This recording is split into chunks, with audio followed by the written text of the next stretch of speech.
Racing isn't easy, but experiencing it is. iRacing puts you in the driver's seat with the industry's leading sim racing game. Drive on laser scan replicas of the greatest racing circuits from around the world. Go head-to-head against other drivers chosen by skill-based matchmaking to ensure competitive racing at every level. Compete across all your favorite series. In officially licensed cars, engineered to deliver the most accurate driving experience possible.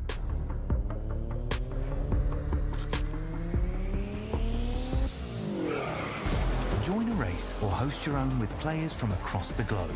Race against the computer or in a league with friends. Feel the thrill behind the wheel. Visit iRacing.com.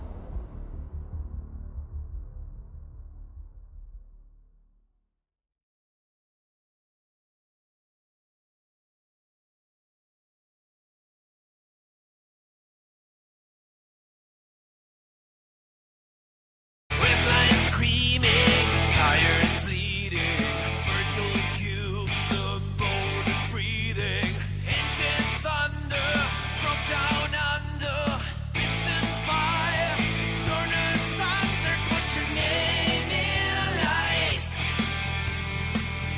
Oh, with the vets tonight, it's a 1,000 decibel super carbide, burn this track to the ground with V8 sound. But the racing's real.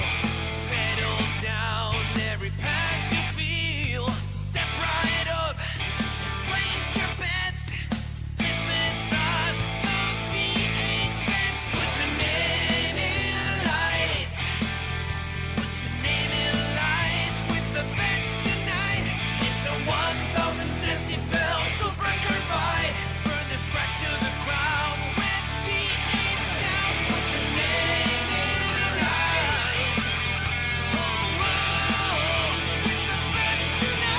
It's a 1,000 decibel super carbide.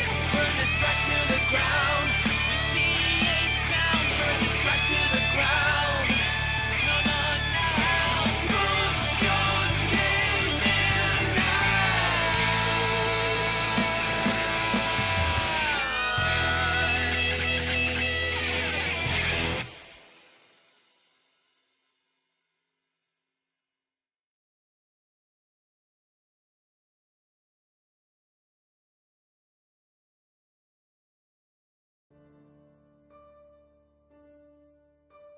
It's the most glorious place in the world to go motor racing. On a day like this, you can't help but swell with pride and tense with anticipation. RaceKraft V8 Veterans Championship is live on SimSpeed TV as we bring you Season 25, Round 2. It's the Retro 300 from Mount Panorama.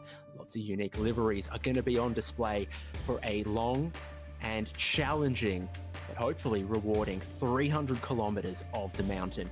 To bring you all the coverage here on SimSpeed TV, David Haynes with Brock Caddo, Jay Kennedy in the production, the replays, and bringing you all the angles of glorious Mount Panorama.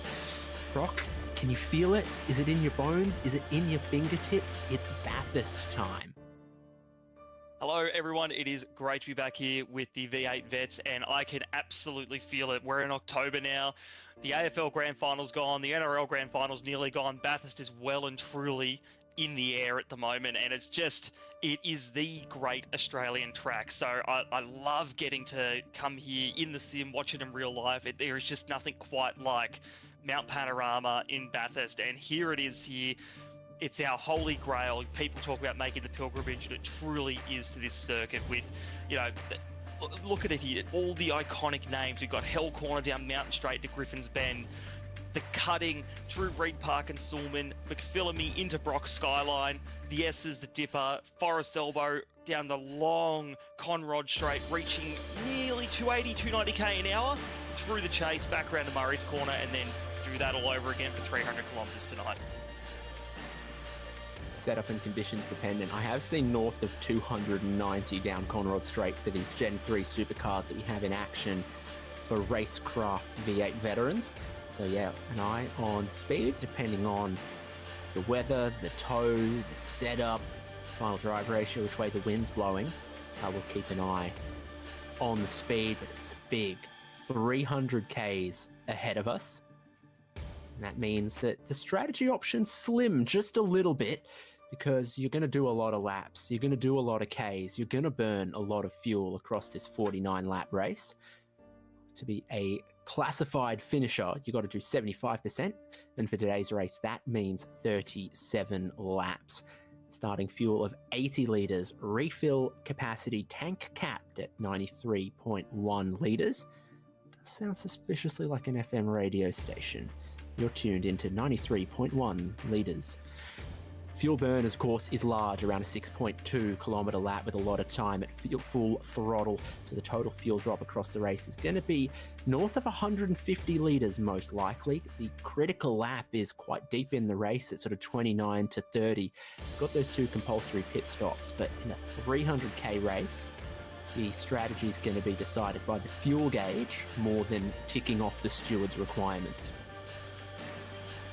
Yep, that's exactly it. And just looking at our pit stop graph here. So as you mentioned, David, not a lot of variety in the strategy here tonight with being such a long race, but we do have our sort of early stop, even stint and late stop. You'll notice that the even and the late stop actually have to stop at the same time on lap 16 to then run through, and even then it's only a couple of laps difference. So really here it is going to come down to pure raw pace out there on track and ability to manage your tyres over the course of these quite long stints. And as we all know, these V8s, they're not kind on their tyres and there is a lot of drop-off. So you've got to be really nice to them, even with the conditions looking as good as they are out there. It's going to be a real patient race out there to get to the end of this one. So all of our drivers are so keen for the Retro 300 at the mountain. And this is it, round 2. Sean McNamara took the first win of the new season at Phillip Island. Big 300Ks here at Bathurst, and the rest of season 25 as Watkins Glen, Portimao Algarve circuit in Portugal, Belle Isle in Chicago, been there, had an ice cream, didn't buy the t-shirt, Sandown for round 6, 250Ks. Sprint round is a unique format at Thruxton, 200Ks of Mexico City Circuit Hermanos Rodriguez and Red Bull Ring. And then the other one, yeah, Saxon Ring right on the end there. Through to the 27th of November. A lot of big races ahead of us. None bigger than 300 here at the mountain. Zoom Wall is where I'd like to look next.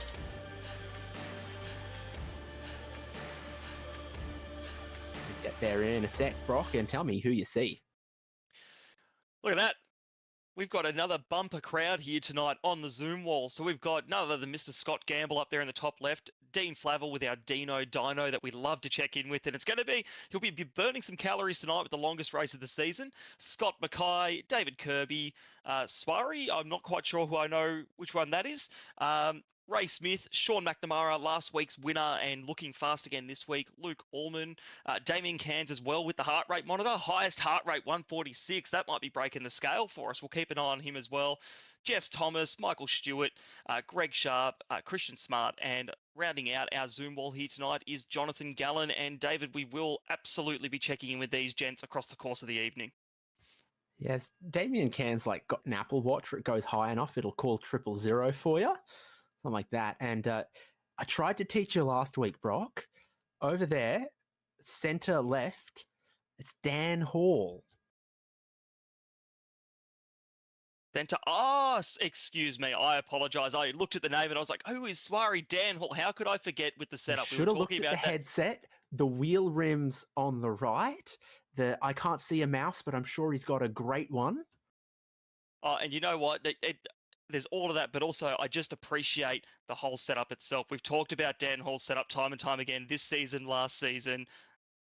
Dan, if you're listening post-race at this one, I apologize. Yeah, there's a real chance that Dan Hall is going to be a direct force in this one.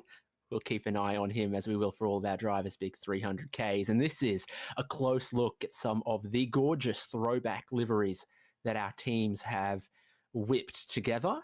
I don't know. You wouldn't be much of a Brock fan, would you, Brock? Oh yeah, fairly casual. No, I might only have a version of that model car, period specific, in my model cabinet here at home, but not too big of a fan, David.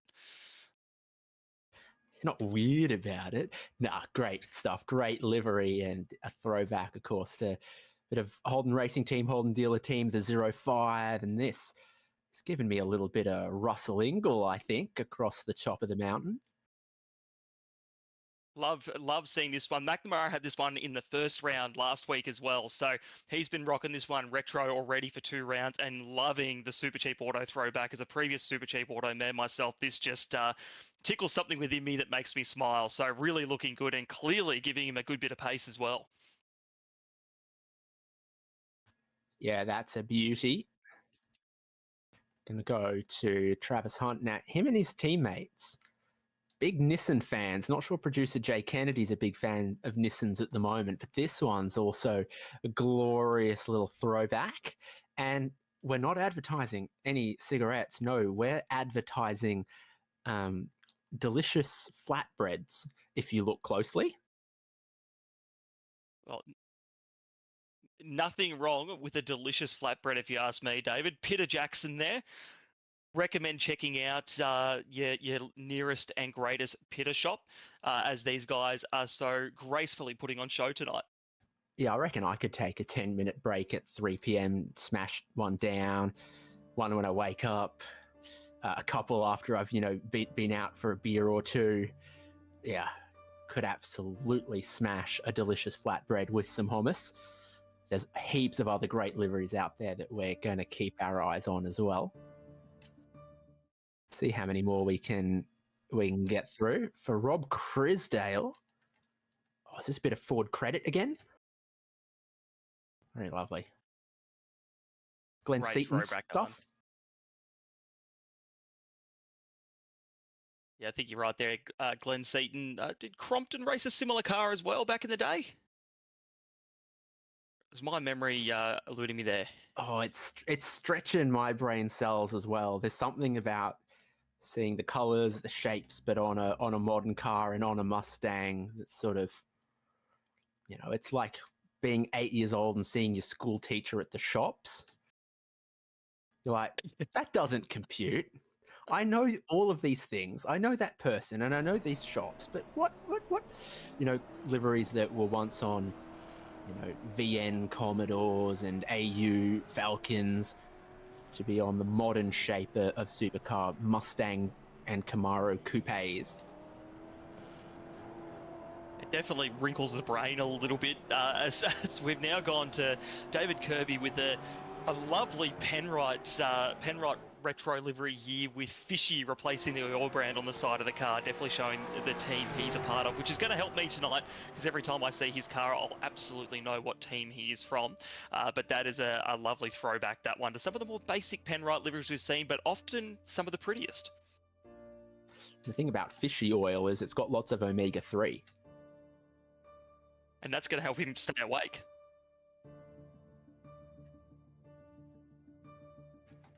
So as we begin to gear up and grid up for 300 kilometres, we'll look at the starting grid.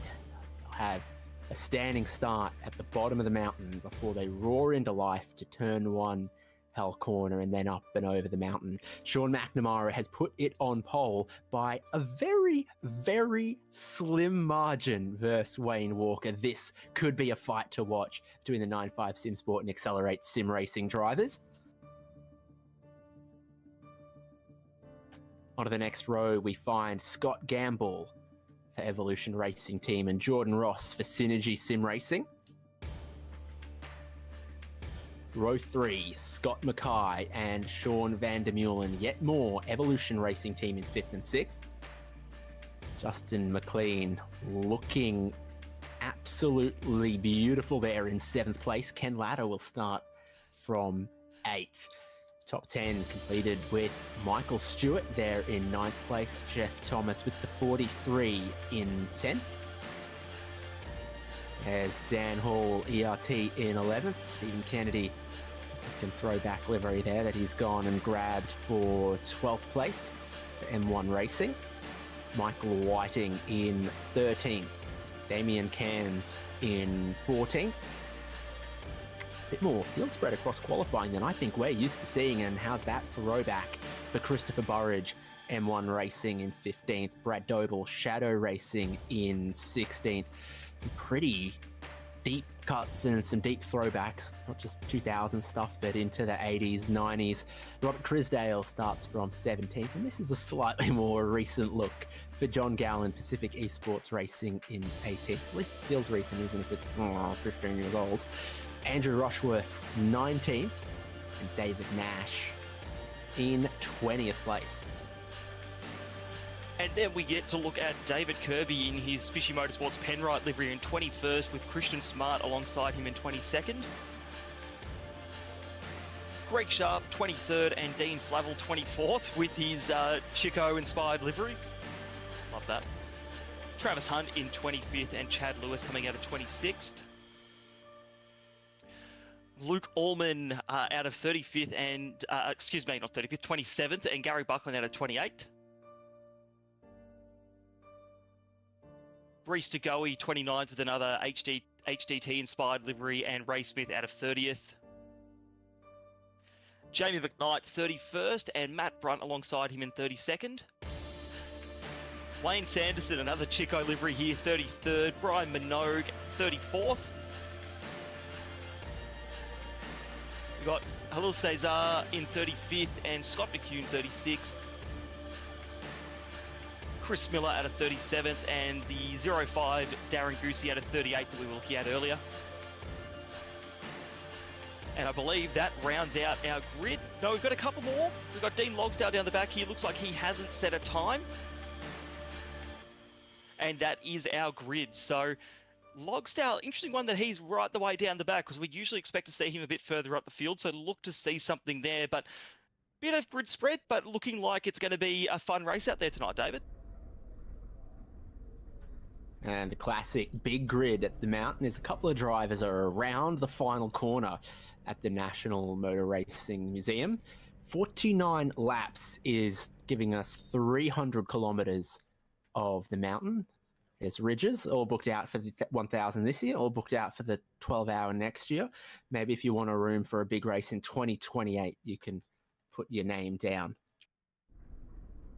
That's about as far ahead as you've got to be to get a room in that place, whether it's in the sim or in real life. That's very hard to get into. One more quick pre-race fact that's going to be absolutely critical for later on, Brock. Standard Chico roll is 313 calories. So we need to see if Dino, by the end of this, how many Chico rolls he deserves after this race.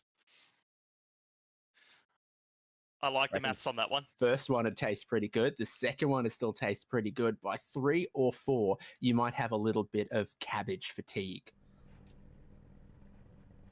Yeah, as much as we all love a good Chico roll, you might be right there.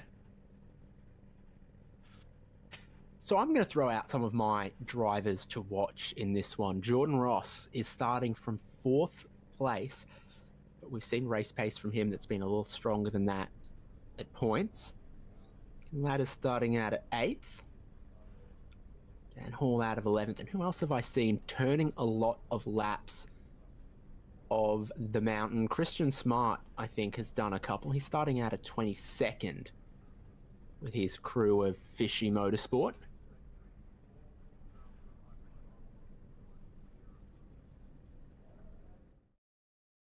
Yeah, just having a look through the grid now here as well. I mean, we saw Brian Minogue do pretty well last week too, and he's starting quite a way back through the field. Mentioned earlier, Dean Logsdale starting off the back of the grid, and we normally expect to see him more in that top 15 area. So there's certainly a few people that could stand to be some movers and shakers tonight, provided you can get some moves done.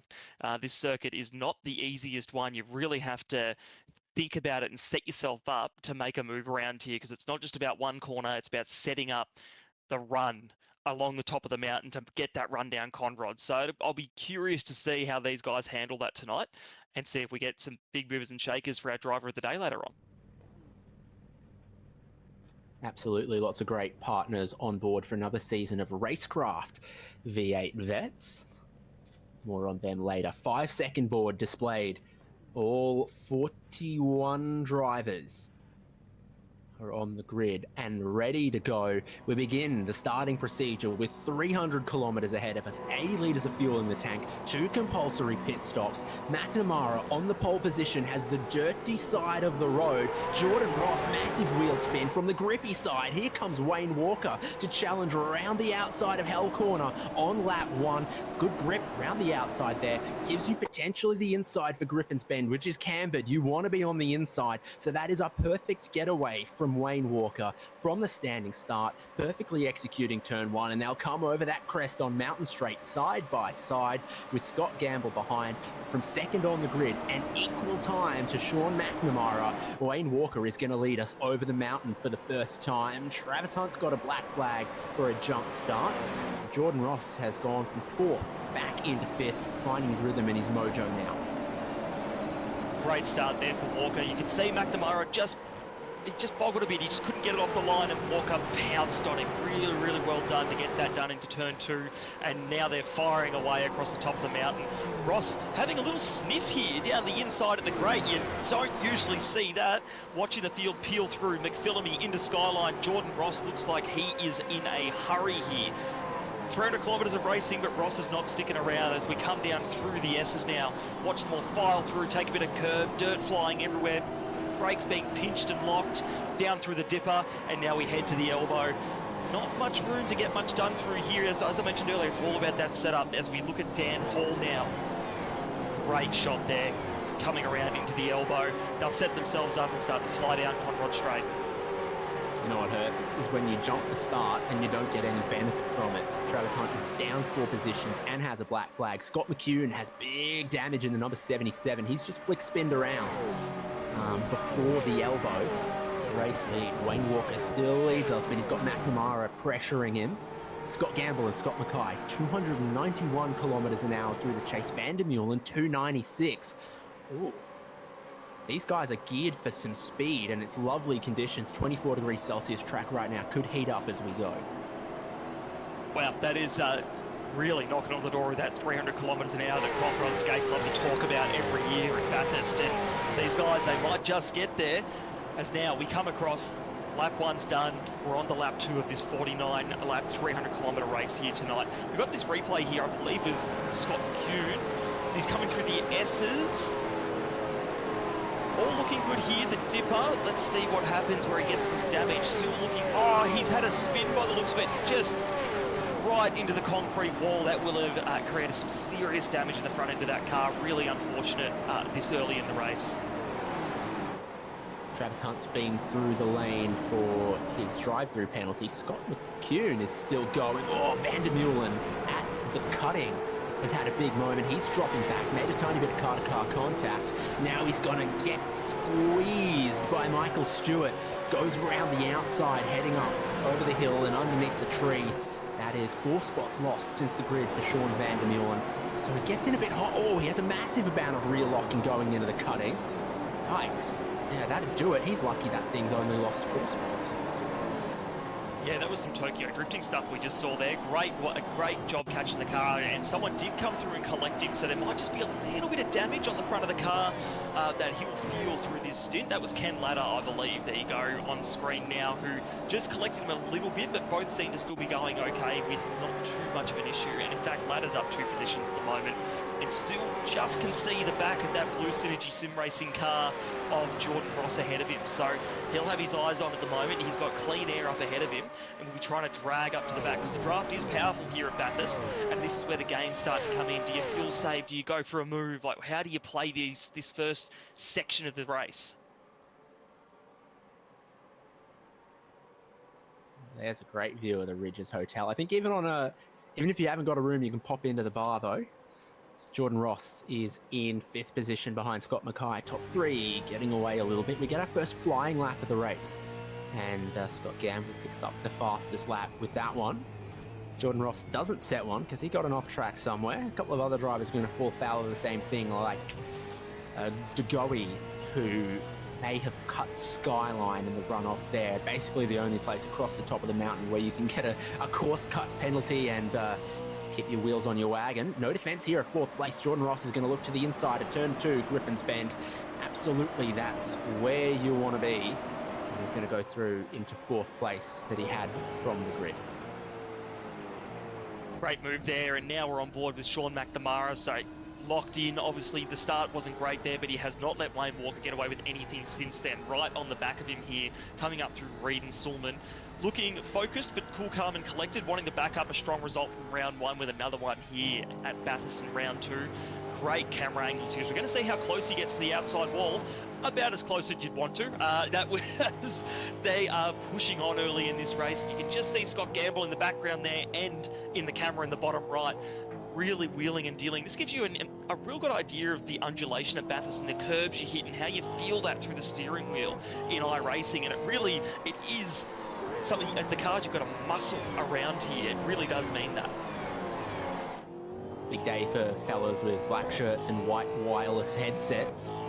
Battling for 2nd, 3rd right now, but yeah, McNamara looks so calm. He's going, yeah, I still got 280 something Ks of this, 2 more pit stops. Here's the speed. So are we geared for more? You bet we are. That's only 7,000 RPM, 500 away from the limiter. So good run, a good tow. There is more pace to be had going into the chase. Looking from high in the sky at our top 3. Jordan Ross released into that 4th place. What's this lap time going to be for him? Is he intent on hunting these guys down? It's an unbroken chain of supercars behind him, though, through Scott Mackay, Ken Ladd, McLean, Jeff Thomas, Michael Stewart and Sean Vandermeulen completing the top 10 at the moment. A lot of drivers then between sort of 11th and 20th, still in about the same spot they started. No movement for Dan Hall, Stephen Kennedy, Michael Whiting, Damien Cairns, or Christopher Burridge in the next 5 spots. Great sharp for a couple of moves from 23rd to 22nd. Calm first stint so far. Very much so, and that's great to see. You know, we've said it already a lot tonight, like it's a long one here tonight. We just want to keep it safe. Let's get through this first stint, get to the first pit stop and see where everyone shakes out. But at the moment, trying not to make any silly moves or anything. And I reckon if you're smart out there, you're playing a bit of the fuel saving game. You're in a bit of a draft train. You can't get a pass done easily, so you're just trying to save a bit of fuel and help yourself later in this race when you get to that final fuel stop. So we go back to the leaders now, and I did just see McNamara have a little scrape of the wall at Reed and Sulman. So again, pushing on here, but Walker has just got a bit of clean air behind him at the moment. He's just managed to eke that gap out ever so slightly.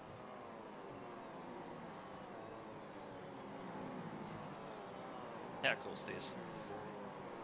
Yeah, spectacular. And if that drone keeps going, it'll end up over the factory that produces Chico rolls here in Bathurst. A lot of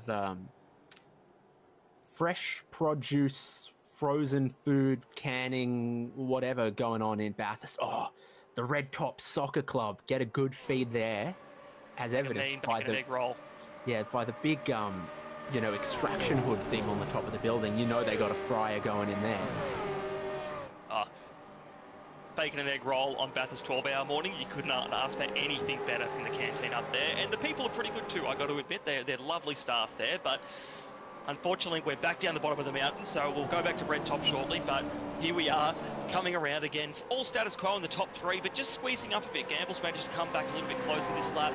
No fastest lap time set that time around, so it looks like this race is just settling down a little bit at the moment. Wayne Walker a little bit wide through turn 1 there, a little bit squirrely off the curb. McNamara might see his opportunity here. It's about Dramas as close behind as it's been. Caesar. So is that Race Smith who's been off? Oh, nope, it's Race to Goey. Or there might have been another car, but maybe this is who I was seeing. So on the way into Murray's Corner, exit of the chase. Few little things going on. So Goey's been off the road. Halil Caesar drove up the back of Wayne Sanderson, and oh yeah, no, hello. So there's a bit of door-to-door with Caesar there as well. Yeah, that was getting pretty racy there, and good save there by Jagowi to not put it in the wall, but unfortunately has lost a number of positions and pretty much goes back to one of the last cars running at the moment. And we're now on board with David Kirby, another one of our Zoom Wall participants, in his Fishy Motorsports Penrite Inspired livery here tonight. So he's going to come around up into McPhillamy now. He's got a bit of space around him, up one position on the race, so doing well, keeping it clean. Little bit of a slide going through into Skyline here and then dipping back down the mountain. They've crested and they come all the way back down and into the dipper. Cool angle here, just showing that undulation a bit more from that driver's eye. And even then, yeah, the best impression of all of the undulation around here is to walk it and then, you know, wake up with some sore and tight muscles the next day. Oh, tiny little cough there.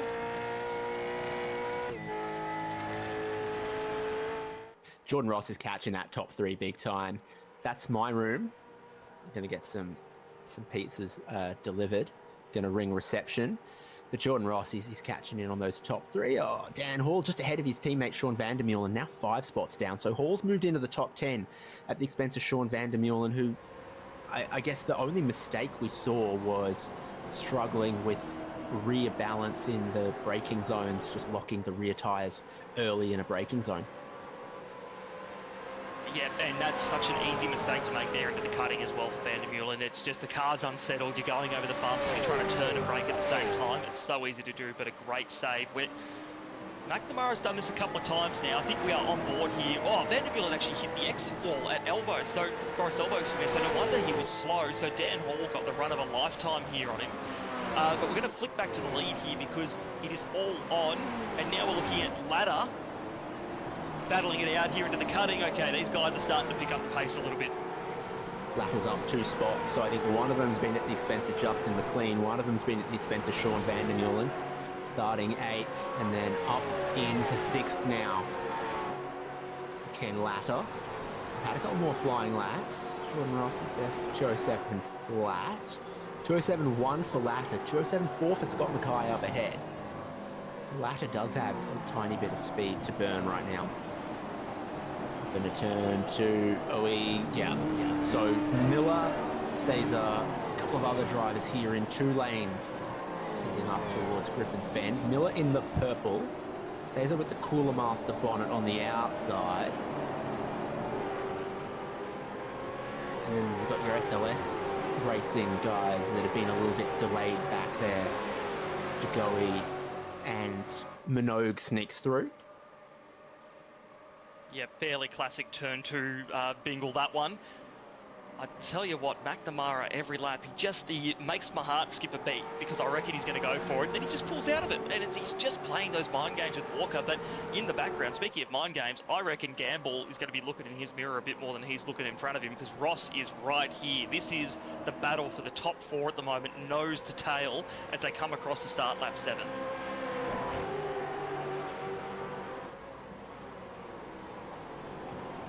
I don't know if I'm being punked, but people are saying happy 50th birthday, Scott Gamble. He runs in 3rd, and the yellow flashing light on the back of the car for John Gallen says the engine is gone in the 350. Is that at the far end of the chase?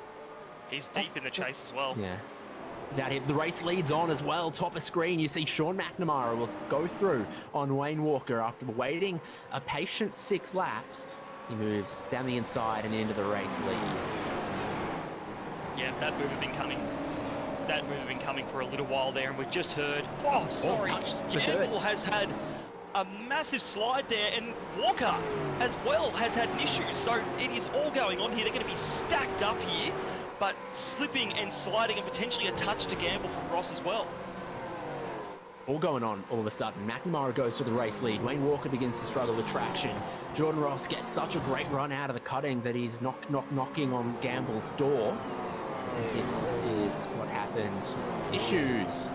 Multiple of them, I think. Right there. That reeks of, I don't know, Windows started doing an update. I don't know what else is running on your PC that'll throw you for a loop if it happens mid-race. We did see Gallen, I think, at the end of the last season had some tech issues as well, so potentially another one there. But we're going to look at McNamara coming down the inside here. Pretty stock standard turn 2 move at Bathurst, I'd say. Yeah, got it done nice and clean. And then I guess we stay with this to the cutting. Walker hasn't felt a whole lot of dirty air. And then Gamble, I think, is just a tiny bit slower off the corner than Jordan Ross. What happens for Walker? That's late wheel spin as well. Odd stuff happening for the rest of them. Another lap completed. Sean McNamara leads by 1.4 seconds over Walker, Gamble, and Ross. This is on board with Walker. Oh, there's that bump if you're too far to the right. He's got a bit much of the bump. And he was in second gear as well, high rev second gear. That'll always cause an issue there on that bump.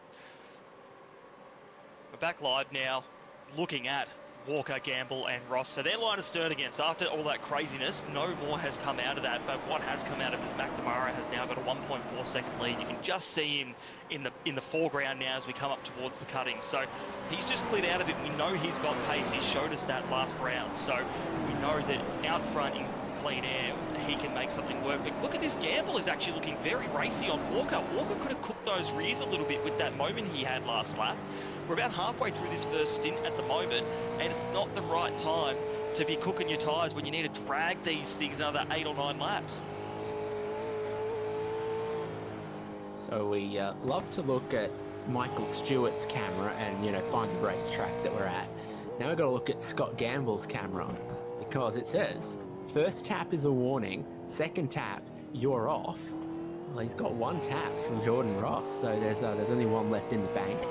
I don't want to nitpick, but there should be an apostrophe in taps because its first tap is a warning, and it should be your Y-O-U apostrophe R-E. Well, David, you're a better man than I wasn't going to mention it, but I'll admit it was irking me a little bit. No, that's the other way around. You're the better man than me because no one cares. Oh, look, I don't know. All I'm going to say is maybe the shirt designer ran out of characters and they had to sacrifice an E and a couple of apostrophes. Maybe. I hate to say it, but even the stupidest AI knows grammar. You'd like to think so. Yeah. I mean, the accumulation of all of the words won't make any sense, but theoretically it'll read nicely. That's kind of what they do. You'd like to think so. They'd need to be able to at least do a good grammar review for you. But we'll have a look back at the racing here, and we're looking at Stephen Kennedy, who's kind of he's in the middle of this great big line of cars that we've got going on here in his Greens Tough throwback livery, retro livery, excuse me. So he's just behind Vandermeulen here. Looking like he's got a little bit of pace, but not quite enough to take it up to the back of Vandermeulen. Probably Vandermeulen's just happy to have a few laps without something going on or being passed at the moment. He had a pretty tumultuous few laps to start this one. Now, did I say track temperature was going to go up? It was 24 degrees when we started. It's 27.8 now, under the harsh Australian sun. And yellow is our track temp. Yeah, it's not climbing rapidly no more. It's just picking up a little bit as we go. Yeah, expect it to happen with all these cars out on track and the day carrying on as well. Obviously getting later and later, excuse me, not later and later today, but rather more and more tracks, cars on track going round and round, but still pretty good conditions to wheel and deal these supercars around the mountain. Spend too much time out in the sun, we'll all be red tops, not just the Bathurst Soccer Club. Yeah, it's not too early for your first stop in this 300-kilometre race for RaceKraft V8 Vets. Everyone who's been to the lane to this point is either Scott McCune with significant damage or Travis Hunt with a drive-through for jumping the start. So we're settling in to our long first run. Gamble's blown his motor. No. That's huge. He looks like he might be able to limp it back here. But he'll be right up the front of the pit lane as well, being one of the high qualifiers. So he's on the downhill now, so he should be able to get it back. Wow, I think the engine's still going, but he's just over-revved it in the downshift. It like, looks like a double shift into third. It's like he's in fifth, and it goes fourth, third, and he's damaged the engine there, and he's missing about half the power, and he's get me to pit lane, and leave half my oil around there. So are we too early with the fuel range here? At a minimum, he's compromised himself. I think our early stop was, about lap 13 to do your stops to get to the end of the race. So he's maybe with some spirit of fuel saving. That's if there's no safety cars today. David, you know better than that to put a commentator's curse on a Bathurst race of all things for a safety car, but you're very right. That would be the golden gift for Scott Gamble to get him back into this thing with some good fuel saving in a safety car. That would put him right back in it. So damage from a car running in the top four promotes almost everyone else up another spot. Ken Ladd is now +3. Jeff Thomas is now +3. Luke Allman is +4. That's a good looking machine. Very good looking machine. Love that throwback. And another on board as well from our zoom wall with Luke Allman as he comes down Conrod now. Another impressive track racer setup by the looks of it there. He's even got a little LED board that has his gear number on it down in the bottom left underneath one of his monitors. Dan Stevens has got the same kit as well that sort of displays flags and gear and other things, like a little array of LEDs.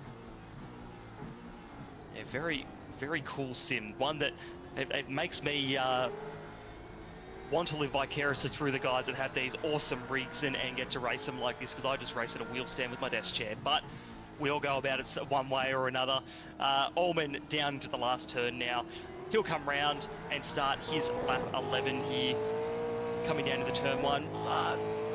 Thinking about making a move, not going to get it done here, but certainly not wanting to hang around too long by the looks of it.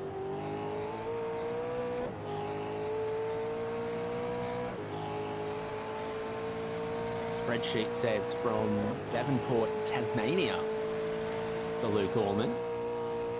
Drives from all around the country and occasionally all around the world, but I don't think we've got Stacey Boyd here tonight. It's 100% Aussie flags, except for Dean Logsdale. Reese DeGoey with the New Zealand flag. Dave Nash, flag of New Zealand.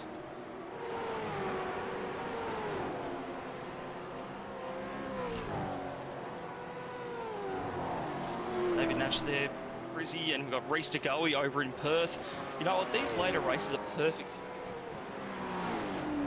There's nothing more Kiwi than living in Australia but still representing. So I'll pay that. I mean, for all we know, Reese DeGoey could be, you know, Andre Heimgartner in disguise. Can you imagine that? Is it Andre Heimgartner's V8 Vets alter ego? His actual iRacing account is already an alter ego, so I don't know how many layers of the mustache glasses we need. This is the Dino Dino, this is Luke Allman, Chad Lewis behind. So a couple of drivers get cameras off. Now remember, if you go to the supermarket and you buy a 4-pack of Chico rolls, I think that's got to be the target for Dino. So what I say, 350 by 4, it's about 1400. Oh, we're going to get there. I reckon tonight we're absolutely going to get there. I mean, we've still got a good 2 hours of this thing to go at the moment. Like, there is plenty of racing left to go here. Maybe just under 2 hours, excuse me. But he's already ticked over 1,000 calories. And I mean, with the heart rate the way it is, and Allman right behind him pushing him, I reckon Allman wants him to get to that 4th Chico roll, and I reckon he thinks that Dino deserves it. Yeah, 2 big numbers you got to keep your eye on when we're endurance racing at Mount Panorama. What's your critical lap number and what's your critical Chico roll number? And for Dino Dino, He's going to be looking for 1,252 calories on that machine, and he is on the limiter. Sometimes we check in and he's under the pump or he's halfway, but no, Mount Panorama, it gets your heart racing. Chico Rolls, bringing the Bathurst. Or is Bathurst bringing the rolls? I reckon it's Bathurst bringing the rolls. I mean, we've talked about the Red Top Canteen, and they're going to need it after this. I know we've got Dino's got his has got his heart rate monitor, but Dan Hall here has been in and amongst it most of this race, making a few passes, looking very speedy. And I mean, David, you highlighted him as one to watch, starting just outside the top 10 at the start of this one, but already worked his way in and is looking like he is not going to slow down. Right up behind Michael Stewart here, and just in the distance there, Jeff Thomas, I believe. So here we go. We actually have Dan Hall, Michael Stewart, left and right here in the bottom right of your screen as they battle each other here on track coming into the chase.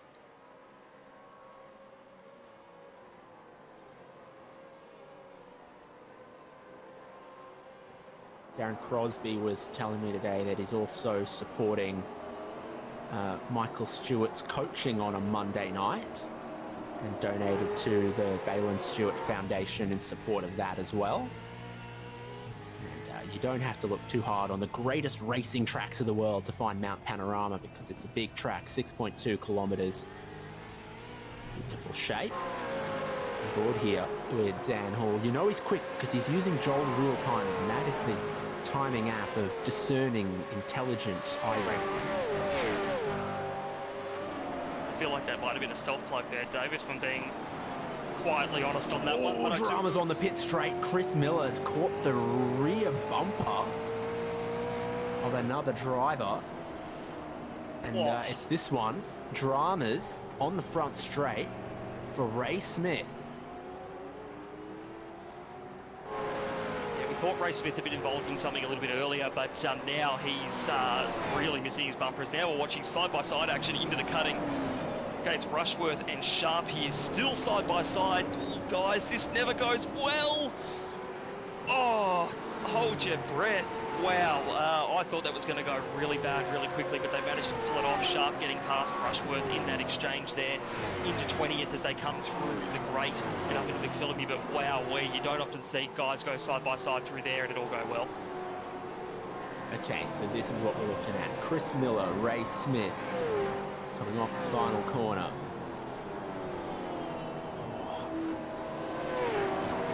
Will's trying to hold that racing line, but just a little off the bumper of Smith, who bounced over the curb at the apex in pursuit of a pass down the pit straight. Now Rushworth gets a good run. Damien Cairns gets a good run. We could be into the pit window, so we could see a little bit more elbows out here. Michael Whiting, Damien Cairns, Burridge, Chris Dale and Brad Doble just behind. 296 k's an hour for Robert Crisdale in the triple toe. Oh, they're just teasing that 300 kilometers an hour, aren't they? I want them to get there. I want to see it. As Rushworth here, it's right up the back of Sharp, and we've just having a look at some of our pitters now. So Van der Meulen is in the pits. We've seen Crisdale, I believe that's David Kirby in the background as well. So starting to see those first pit stoppers on what would be classified as sort of our early stop strategy in this one. It's Ken Ladder. He won't get around the outside. He won't find any grip around the outside of turn 2. Griffin's Brand, and Justin McLean will go past him. Just as Ken Ladder was on the hunt for another spot, potentially. Top 3 fanning out at 4th, 5th, 6th, all together going through the cutting.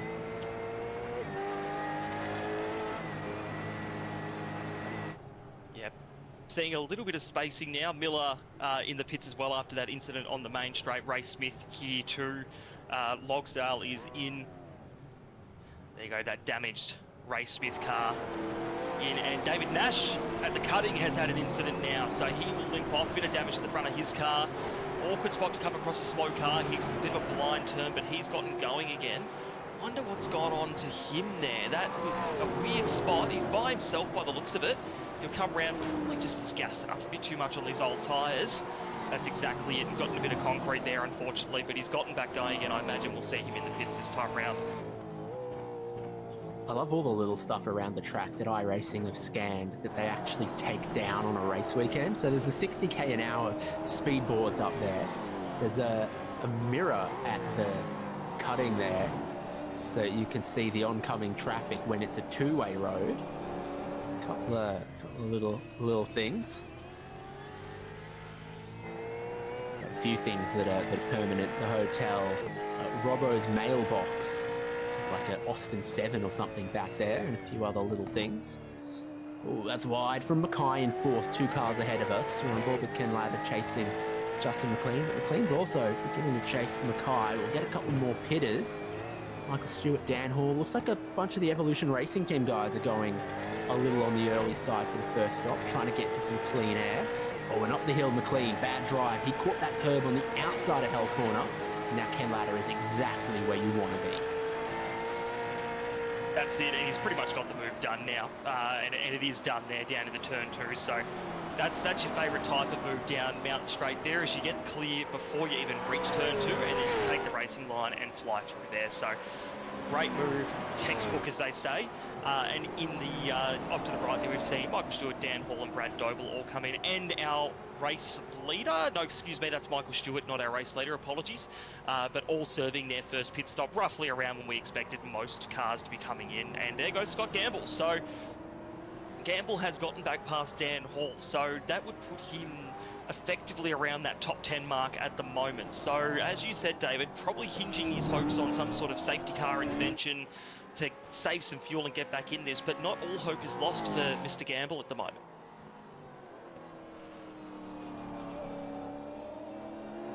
Yeah. 25-ish seconds of fuel, so that's a decent glog. And then you're looking at your numbers all the way to get to the end. Dan Hall's the next best running driver to have stopped, and Vandermeulen and Michael Stewart. Crisdale's jumped a couple with his first stop that was on the relatively quick side. McNamara had gotten as far of a lead as about 2 seconds. It came down about 1.6. It's hovering around there at the moment versus Wayne Walker. Jordan Ross, surprised, hasn't closed them in just yet on this stint. And then Mackay, Ken Latter ahead at Justin McLean. Pit entry, there we go.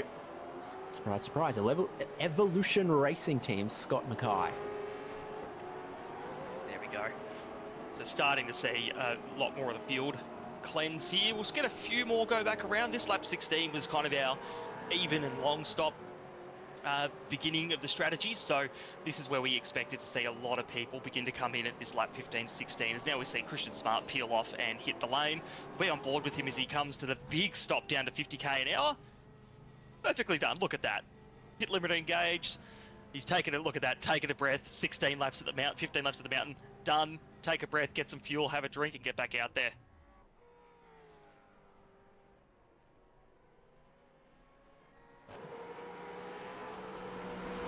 Spreadsheet. It's got everyone's name. It's got their car number. It's also got their nickname that they've suggested their nickname is. Not always how nicknames work. You don't always get to choose for yourself. Christian Smart, unsurprisingly, is Smarty. That one is, that's an original, I reckon. That's an original, that one.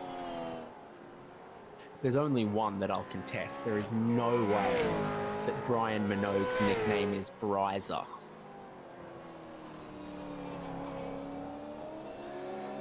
Yeah, I was thinking along the lines of Kylie, you're related to a Kylie Minogue song of some sort. No, I reckon on a good day it's Kylie and on a bad day it's Danny.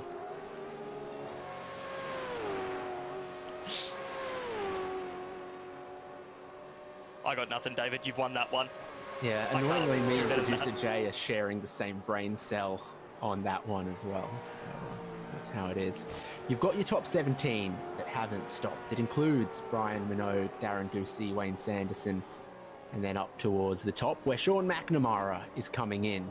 Wayne Walker is coming in. Jordan Ross is coming in. We thought this was getting pretty close to it, wasn't it? A very narrow first pit window with the 80 litres that they start on is lower than their maximum refuel capacity of about 93 litres. So you've always got to extend that first stint, because then you can really take a gulp at the first stop and run a longer middle or final stint. But this first stint could only go 80 litres.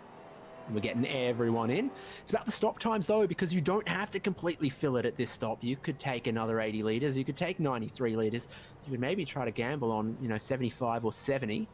McNamara was the first to hit the box. The longest stop I've seen, about 35. 70% fuel tank capacity. The maximum from empty to completely full should be in the low 40s. McNamara's going beyond 30 seconds of fuel. So is Wayne Walker, so is Jordan Ross, yeah. We got Gamble coming around down to the front straight. He won't beat Walker and McNamara, although Walker was right on McNamara out of the box there. So that's really interesting there. So Gamble is going to be effectively fourth here, keeping in mind that he is definitely going to be running lean on fuel compared to these guys, as we've mentioned a couple of times. Now, Walker's looking very racy straight out of the box here. He wants to get this lead back that he lost in that first stint. Won't happen. They're on fresh tyres. Let's just warm the car up a little bit. Heavy fuel load. Looks like Walker took on a couple of seconds less fuel than McNamara, which is how he's been able to make up that gap that was on track before this first stop. Suddenly the whole field's back together and it's touch and go in a couple of places. Sean Vandermeulen just ending up ahead. Ken Latta took 38 seconds of fuel, but there's some cars around him like Robert Crisdale that only took 30. Jeff Thomas has taken 34. It's time for last pit stop time on the timing column. They're all over the shop, including that 25 seconds for Scott Gamble. He's very short fuel. Apparently his fastest lap of the race with that. Might have set that early. That 2:06.8 might have come early when the track was cooler.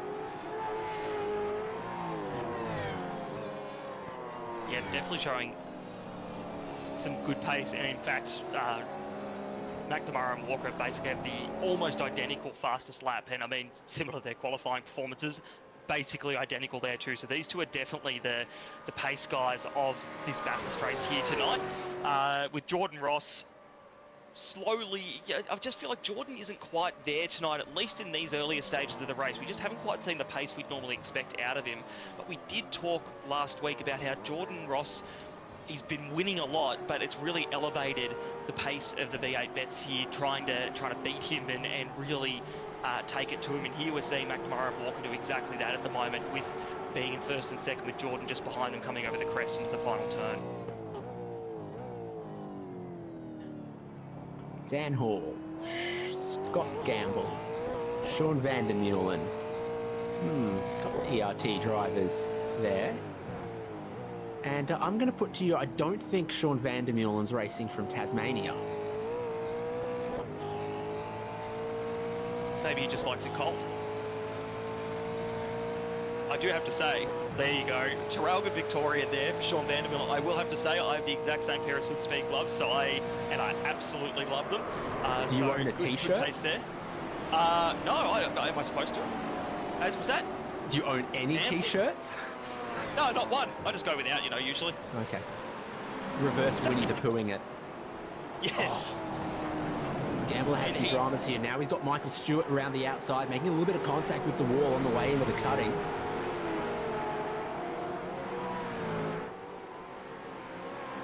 Back quickly.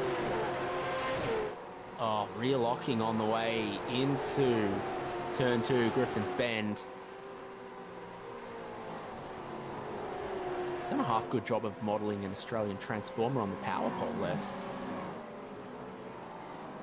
For all my GeoGuessr fans. When iRacing laser scans something, they laser scan it correctly and make sure every little detail's right, even down to the transformers and the red top canteen.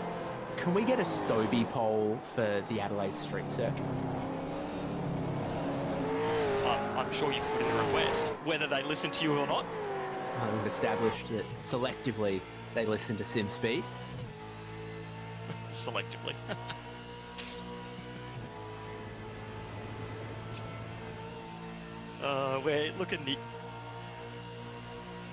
we're looking here at Jeff Thomas now, this little gaggle here.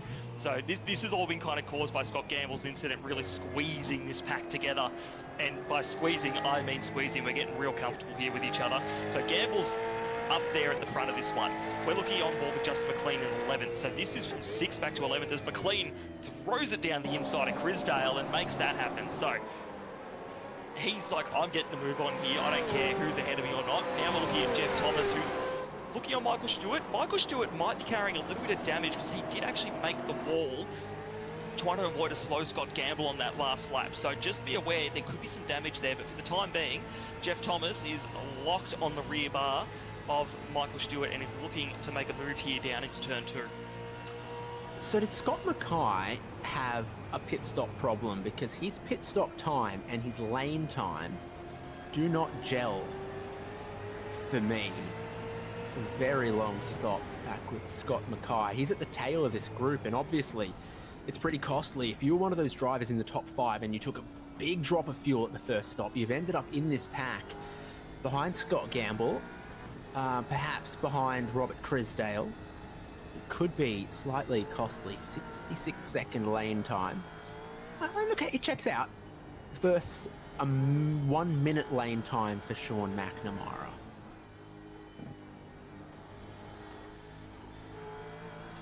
Yeah, that all makes sense about how they came back so close together.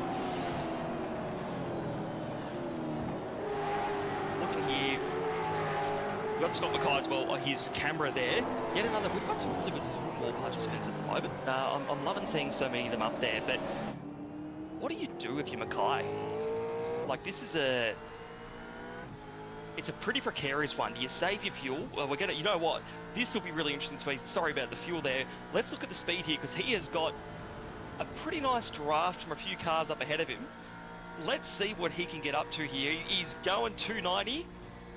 294 there by the looks of it, and 292 hitting the curb as he comes through the kink. That's some brave stuff. In this economy, 290 and some change is basically 300. I think Rocco and Scafey would agree with you. Oh, yeah. Scafey's margin of error is more generous than New South Wales traffic police, because he's like plus or minus 20 Ks. They don't give you that much leeway on the highway. Yeah, I mean, answering your question, I think, you know, visit the Great Barrier Reef. Women's Big Bash will be coming to Mackay Arena. Oh, what do you do if you are not in Mackay? Okay. And do you have any hot tips for if you are Mackay not in Mackay, or we'll just let him figure that one out on his own? No hot tips. Patience. It's a 2-stop race. As the saying goes, it'll come back to you. So Gamble won't be able to go forever. Eventually he'll pit. You'll have a shorter pit stop coming versus a bunch of these drivers. You'll get back to the top 10, but will you get back to the top 5? That becomes the question. So maybe you get on the radio, ERT to ERT, and tell, you know, Scott Gamble to pull his finger out. Get on with it. Well, that'd be the cork in this bottle. Make it an express train, a Bathurst bullet. Look, the way this draft is working here at the moment, if everyone picked up the speed with him, you'd have Vandermeulen looking in his rearview mirror with bug eyes going, oh my God, where did they come from? And you know what, you've just said that, and Scott Gamble has actually pulled out a gap. So I reckon we might be patched into ERT radio at this rate, because he seems to have hit the rocket boosters and gone a little bit faster out of Forest Elbow and into the kink here and then into the chase. Michael Stewart is the one that's in a bit of trouble at the back here from Ken Latta, and Ken Latta, who has shown a bit of pace as this race has gone on. Nothing's going to happen there. This is still a pretty tight little battle pack here, but as I said, Scott Gamble just with a bit of breathing room out the front of this one at the moment. Yeah, Vandermeulen, it looks like, also pulling away from this group. How's our traction off final corner? Jeff Thomas, I think, getting into a bit of a slide there. So just as Ken Latta tries to, well, does get by him and then looks at Michael Stewart. Thomas in the Nissan livery. He's part of a pack but I won't say of what.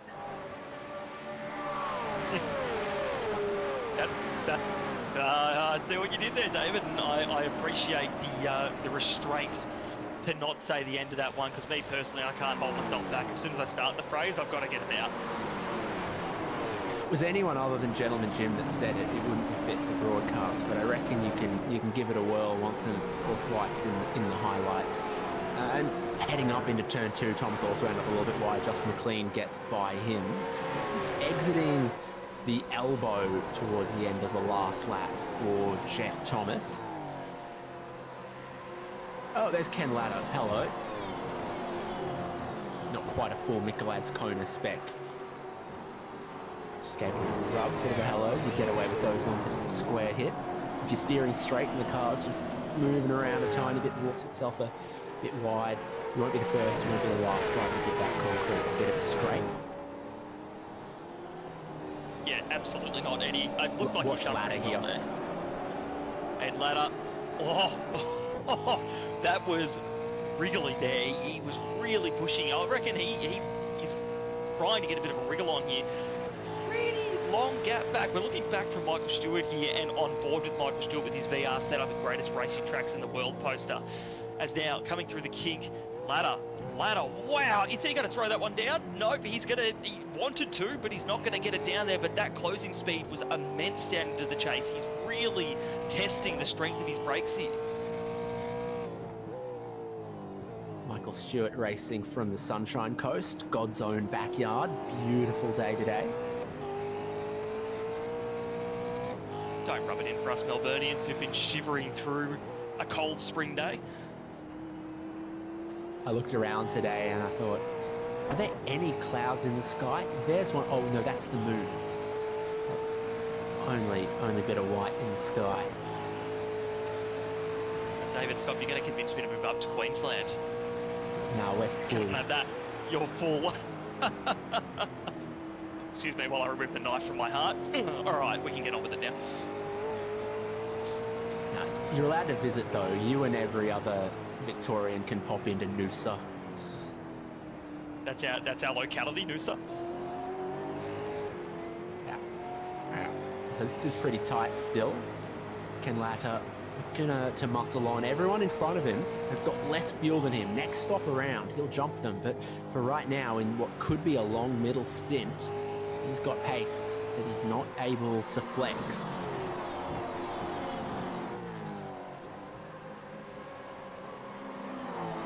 He's out group. Over the crest of the hill. Squirrely again from Scott Gamble. You know, he pulled away from this group. Now he's coming back to this group again a little bit. Heading into the elbow.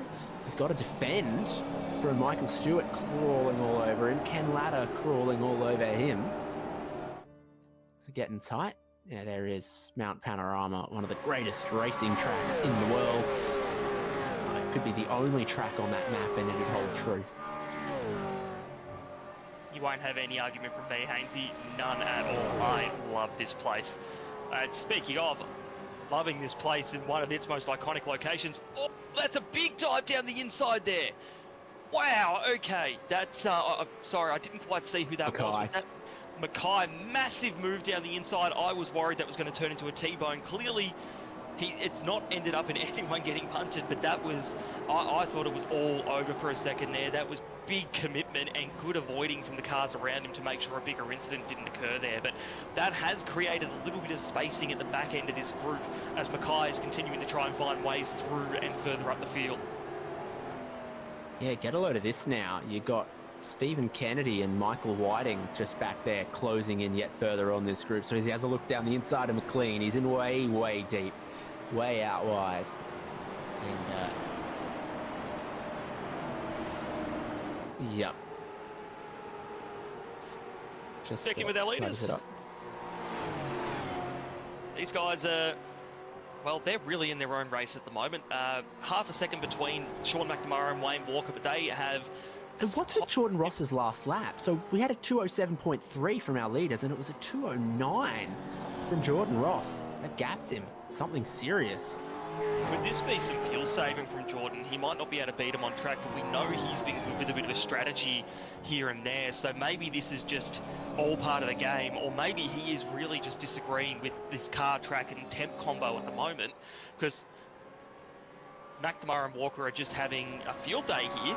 But here we go, we've got a replay of Jordan Ross. So no one's immune Jay, for a bit of a producer. moment because he gets sideways over the painted concrete on the far side of the curb, and he's already picked up a little bit of damage on the front right that we haven't seen. But you'd bet that there might be, you know, Synergy and Watercraft written near the metal grate on the concrete now. I reckon that is as good a prediction as any of them, David. But as you said, no one is immune to a moment there, and that would explain that. So no strategy or slowing down for Jordan. Just a minor mistake there, got out into the sand and the grass. So all that has done at the moment is really given McNamara and Walker this breathing space to cruise through this middle longest stint of the race and run their own race. And really, Walker is not letting McNamara get away, but equally he's not trying to go for any moves at the moment. So I think they're both playing it smart, keeping it cool, but come the end of this race in that last stint, I reckon it's all to play for. So here we go. That's the metal grate. But, exit with the bit of damage on, so it was after metal grate. Sulman-ish there. It's the kind of thing you do all the time. Be coming over the crest of the hill. Ooh, tell you what, that's bigger than I thought. Wow. That's gonna, I reckon that's gonna hurt the steering a bit, because I mean, I know he didn't even hit it that square, like it came in front right first. Now, brakes came on again, right? Because sometimes you see people just get a little sideways, it just sort of, whoa, open the steering a little bit, walk out, graze the wall. But he's just plowed on, had to get a little bit more of the brake, and still sort of gone in right front first.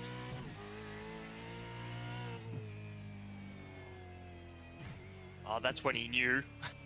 I'm not going to be able to pull this thing up. When those brake lights just came back on, he was really trying to stop the thing, but doesn't seem to have slowed down his pace. The last lap, he was right back on the pace with the leaders, so he's still well and truly in there, however, with a couple of mistakes early in this stint. I'm going to flash back to the back of Scott Gamble's car now, looking at this massive battle pack, which just seems to be ever growing. There are more cars being thrown on the end of this one.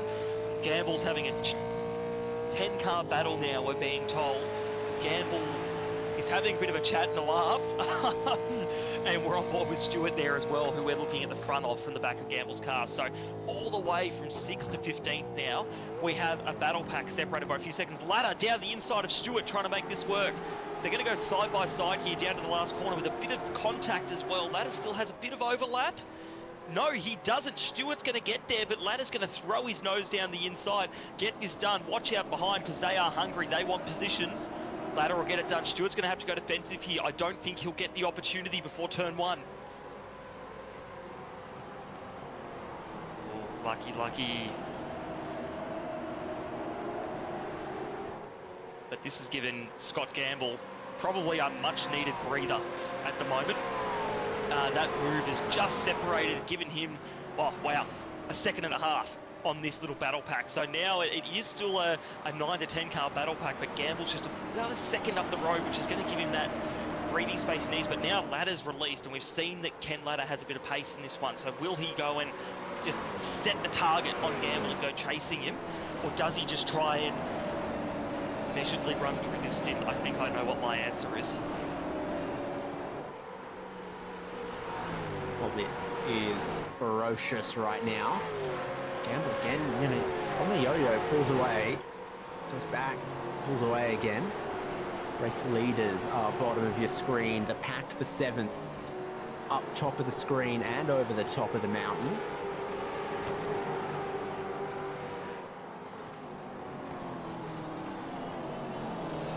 Clean, so close.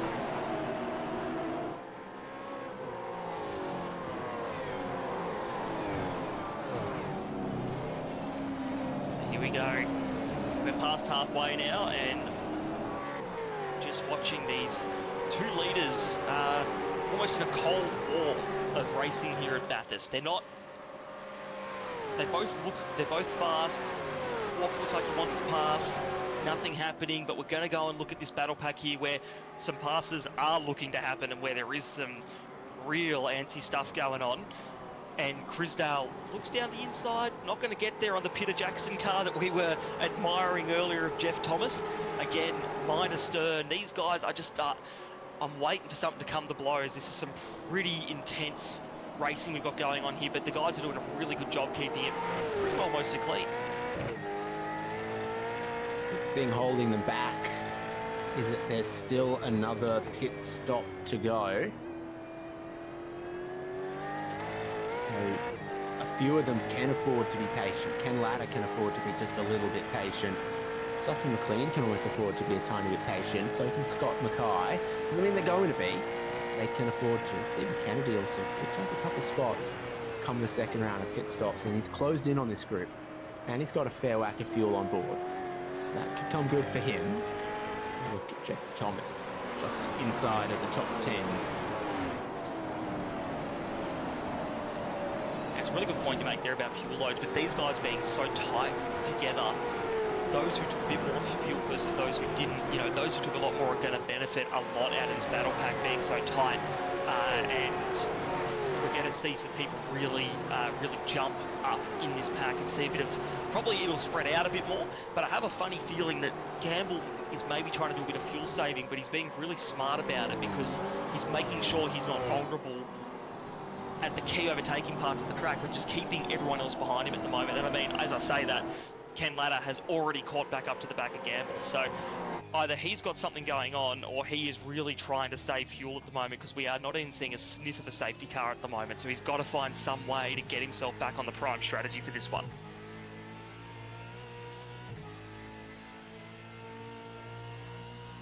What's the magic number for Ken Latta? You get a second wind when you come over that crest and suddenly you're facing downhill again and the car pulls just a little bit more to 292 kilometers an hour.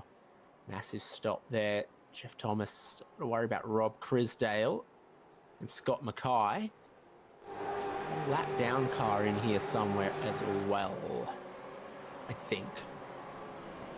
No, I could be wrong, and I am.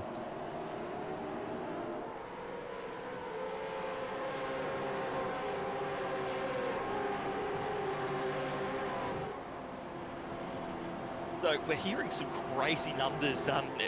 Jay in the producer's box is doing some great maths for us and counting all the cars here. You see Greg Sharp and Travis Hunt going side by side into the last turn. Hunt will get this one done and out he'll go past Sharp, but that battle pack we'll look at before is turning into a near-on. You can see the train, it goes all the way back over the hump in Mountain Straight, so turning into a near-on 13-car train with David Kirby looking to range up on this one and increase that even more. So this is some wild stuff here, and the fact they're all keeping it clean and managing to race hard is really something that should be applauded, because around here in the dirty air, particularly if you're one of the last cars in that train, that is not easy at a track as high commitment as Bathurst.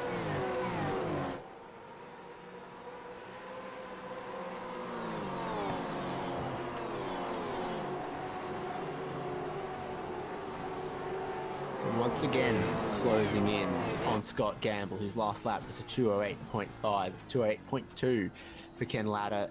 Still in the 207s for the race leading trio.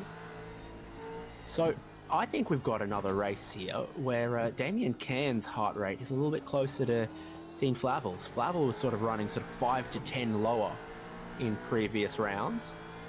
Cairns was running some higher numbers, but we can do the side-by-side comparison. Oh gee, is that gonna help? Oh, things are dead level. Dean Flavel. Oh, and Dino's he's earned his 4 Chico rolls already. We still got 20 odd laps of this thing to go. Mate, he can put some sauce on him. Oh, I think he's earned that. But look at that. These guys are working equally as hard out there in their respective supercars. As now we're looking at just Mr. Dean Flavel, the Dino Dino, coming through the kink and down into the chase behind Greg Sharp, sitting, I think it was in 23rd position there. So 27th, excuse me. We'll see how that goes the rest of the night, but that heart rate, we've certainly seen it lower, but I don't think we've seen it sustained this high for this long in a V8 Vets event recently anyway. You want me to find a calorie figure for dinosaur nuggets? I'd love Could to work hear it. too. Yeah, I know. Something for later. Matt Brunt in the lane. Where do we think we are vis-a-vis critical lap number? And for the second time. You can stop around lap 30. If you did your early stopper, you can stop around lap 30 and make it to the end. And here we go as well. And then you're sort of even and late stops for 33, lap 33 and lap 35. So we're still a little bit early for that critical lap, that being lap 29 to 30. If you stopped a bit later in that first stint, you're going to want to pull that out a little bit further so that stint at the end of the race is a bit nicer on the tyres. So if you're pitting, it very much, if you're pitting now, you're not going to make it to the end of this one without some serious fuel saving or a safety car. So that's an interesting one from that run. I reckon the lap Brunts just stopped. You're in trouble. If you stop at the end of this lap for Scott Gamble, you know, you're still a little touch and go, but you run just a couple of laps deeper, and that's where most people will aim to pit. So I guess the question is, Gamble, who's now run 18 laps since his last pit stop, 19 at the end here, is he going to come in and will that unleash part of the train? He runs in 6th behind these drivers completing the top 10. There's Dan Hall up in 4th, Sean Van der Meulen up in 5th. Track position has actually been very, very kind to drivers like Dan Hall and Sean Van der Meulen, who stopped just a little bit short, but ended up ahead of Gamble, ahead of Latta, ahead of Stewart, ahead of all of this. And they've just, you know, a second or so a lap over the last 10 laps, just walked away from the pack.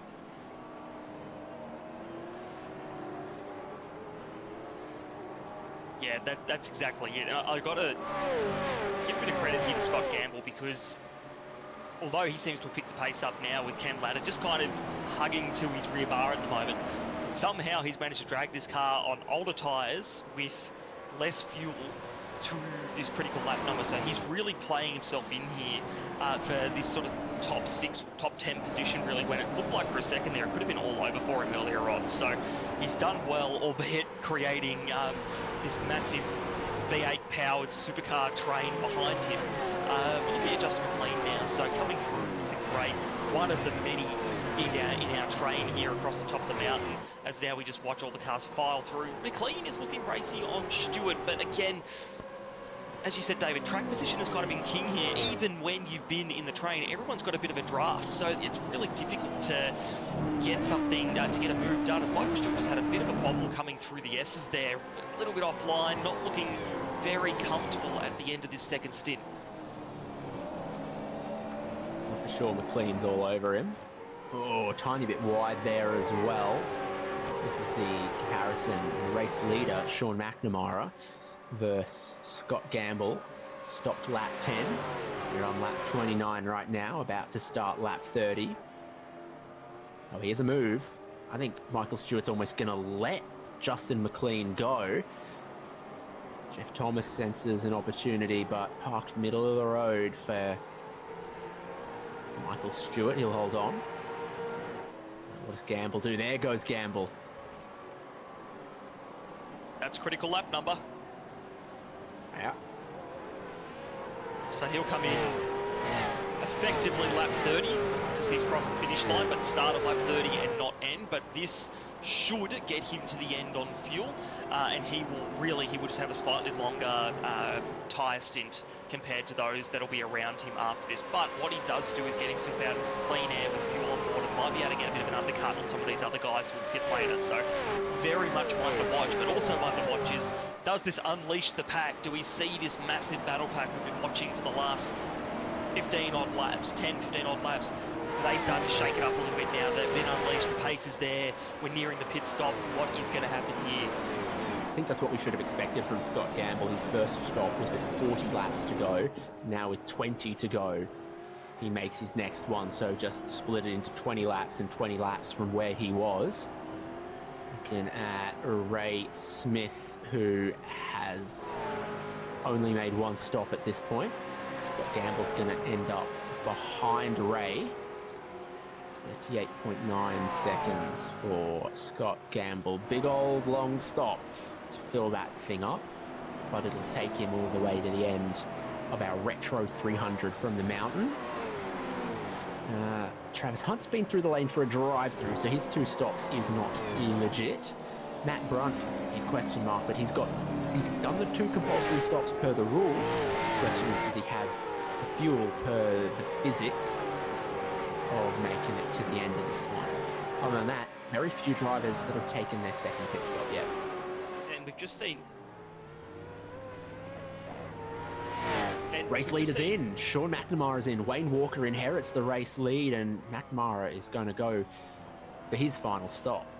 And we've got McCune just heard in the background requesting a tow, but I'm not sure if he was given permission. Oh, there he is. That is a big one coming down to the last turn on the exit of the chase. He's parked right on the edge of the circuit, so this might be why we're seeing a few pit stops at the moment, because this may lead to a safety car. We're just waiting to hear from race control at the moment. Safety car is moving in pit lane.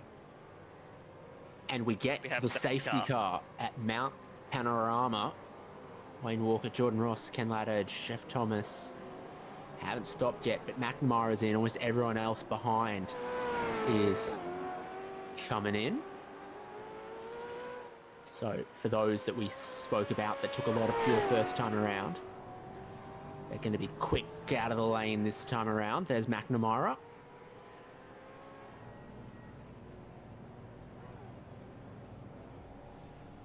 Scott Mackay, one to watch. Perhaps this doesn't help Dan Hall, but he's already rolling.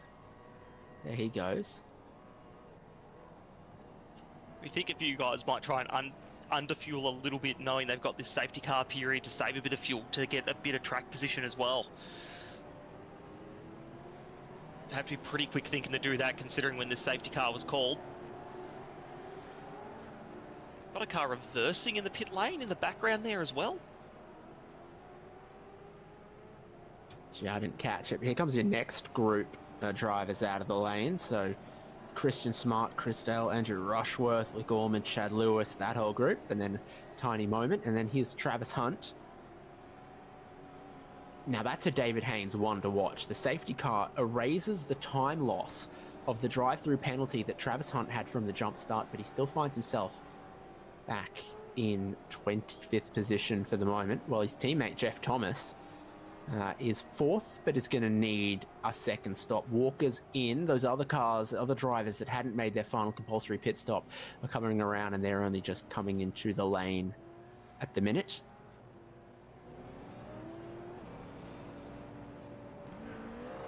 Yep, Boy, am I surprised. Scott Mackay has not jumped back up as far as I would have thought. No, I'd agree with that. Basically just back in that similar pack now behind Scott Gamble again.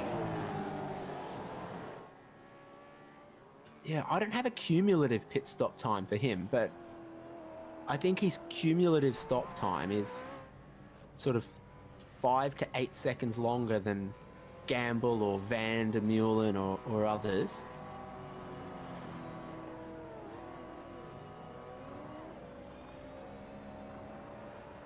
All right, so we're just hearing safety car is on track now, and we'll pick up Sean McNamara as the leader. Wayne Walker and Jordan Ross have both just come out of the pits now. And we're just watching some of these cars who pitted the last lap coming through and seeing who they collect come through here. Looks like Ken Ladder's going to come back out in... It'll be... Oh, that's tight. I reckon, there we go. That'll be back in 5th place behind Dan Hall, Justin McLean, Jeff Thomas, Michael Stewart, and I think Stephen Kennedy in the background there as well. So here we are, under control of the safety car. It wouldn't be a Bathurst race without a safety car. And now, final stop's done. This is just going to be an all-out sprint to the end, I reckon, David. Trying to undermine Brody Kostecki's fantastic 1,000 win. I would never. No. I think that race did have a safety car, but it was late and didn't change much. They ran a long time green, didn't change much.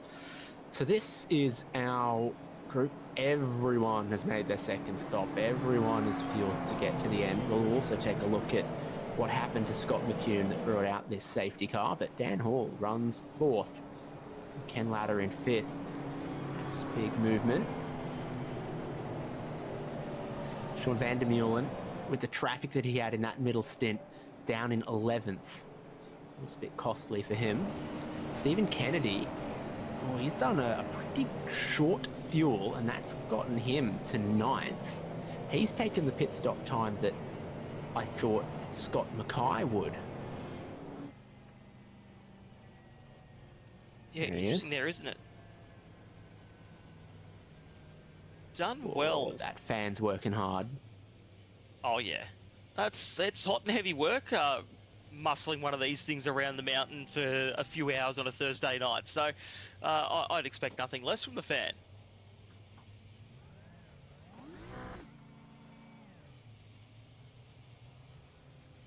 Yeah, we have the best fans, I would say.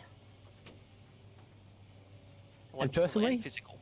Yeah, I put them on a pedestal as well.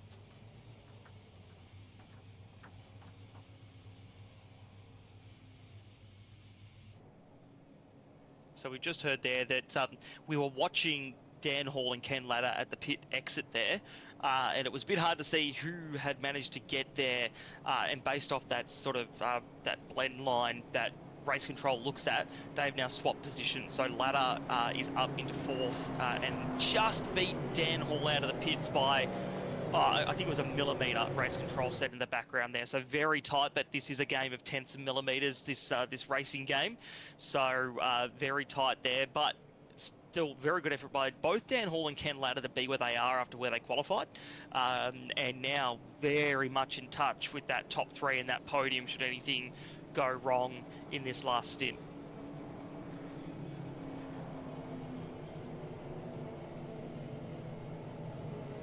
Everyone loves the supplementary regulations. Finding where the safety car line is. I think it's the blue cone is the line that race control are looking for. So it's not the white one further up past the blend, but it's right at the blend point. Oh my. Now, personally, I don't actually care, but geez, Melbourne Cup can't be too far away either if you want to win a race by a nose. I mean, great replay angle of it coming out of the pits there. But yeah, I don't envy being race control in that one because my goodness, that was very, very tight. And as you mentioned, I don't know if I want to put my money on that race because I couldn't pick by eye who won that one. So good on race control for sorting it quickly so it's all ready to rock and roll. We've just heard safety car will be in this lap as well. So we'll get back to racing very shortly and see how this one unfolds. And as I always say, the safety car 2 line is a blue line and shall determine the single file order of cars that are on track and those re-entering after a pit stop during safety car periods. The race director shall use this line to determine who is in front between 2 cars when a car enters the track from the pit lane exit surface. I'm always saying that. David, you know what? I think that's one of your favourite quotes that I've ever heard you say, and you repeat it all the time. Wow, that's... I mean, you tell me. I've said got Ken my Latta. glasses on. I've said Ken Latta, but I couldn't tell you one way or another. 3 1,000ths of a Mustang splitter.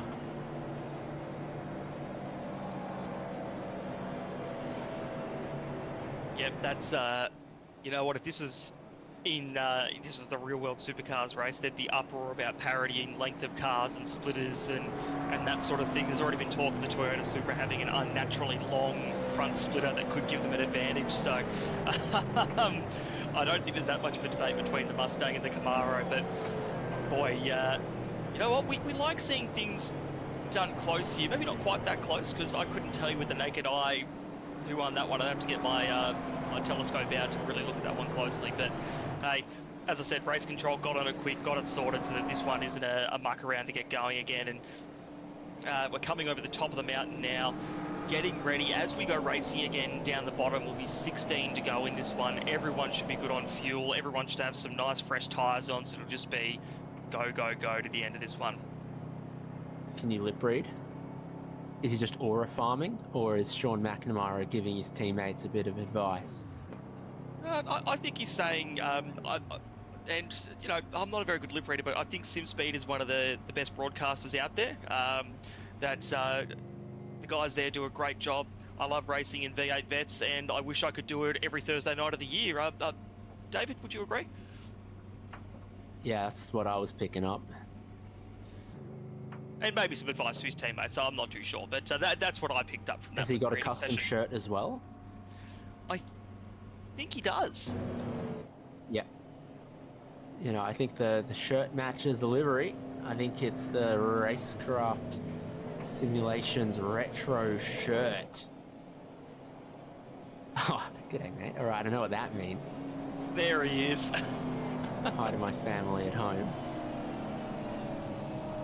Someone's giving him a tip that he was on the big screen, I reckon. Oh, yeah. Could be anyone. But very cool to say the commitment to the retro round is almost unrivaled by RaceKraft Simulations with the livery, the t-shirt. They've done it all this year, which is awesome to see. Dramas for Scott Mackay as he's pulled over on the restart lap. We'll look at the tracks through the grass. He's tried to go visit Kenny Habul's place or one of the wineries or bed and breakfasts down Conrod Straight, and it does not look like he will be taking part in this race restart if indeed we get one.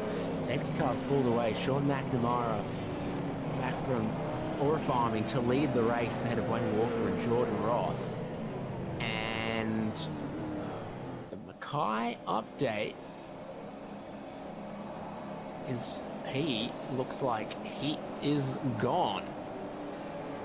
Wow, that's dramatic heading to this restart. It's all the way at the back of the field. All the way. It's still parked there at the moment as McNamara is holding this field up.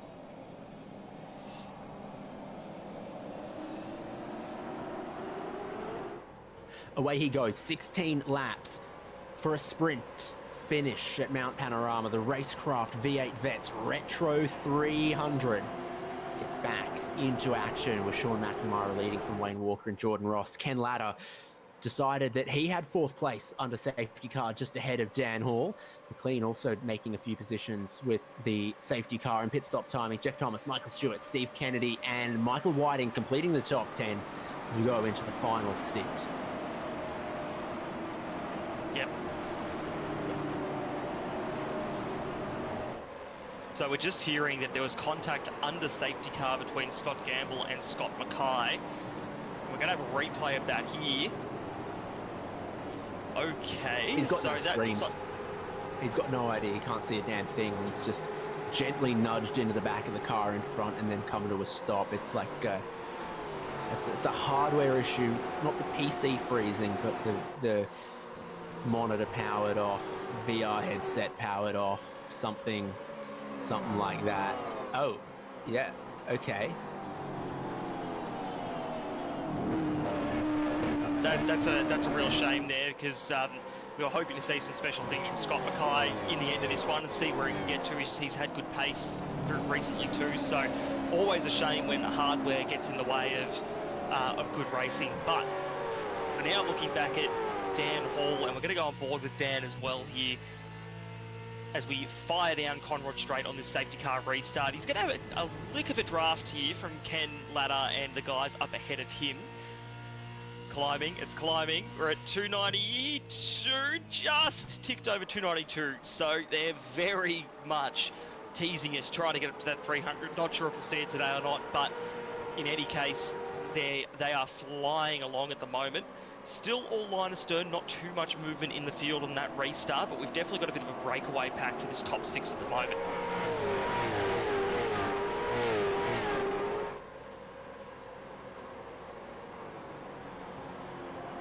Drama on the restart. Sean McNamara sets a new fastest lap of the race. We see that often. You let the tyres cool down on the safety car and they reward you at least for the next lap or two. Top 6 pulling away. Scott Gamble's back here in 13th place. Safety car has probably helped him a little bit. He's going to have the same fuel to get to the end as a lot of drivers around him. And only 1 or 2 laps offset on the tyres. Without that safety car, some other drivers would have run longer, had a lot more tyre grip advantage versus him. Here he is 13th, just in behind Damien Cairns. He's gone a lot more copper, bronze, orange on that livery than previous years. Rather than being just a highlight, it's a solid colour on the back. It's an update. Vandermeulen up there in 11th. And here we go, side by side. Scott Gamble in the bottom right corner here with Damien Cairns there, with his heart rate. Heart rate's actually not too high. He's feeling pretty relaxed after that safety car restart. We'll see if that picks up any with Gamble looking to make up some positions. You know, Gamble was in that top 3 earlier on before we saw him have his engine issues. So he'll be wanting to make an impact and climb back into this top 10 for the sake of any championship points that he can scramble together in this one, which has not been an ideal night out. But he looks like he's got that pace. And as he gets a little bit closer and he's trying to set up this run down Conrod, the heart rate of Damien Cairns is just slowly climbing up.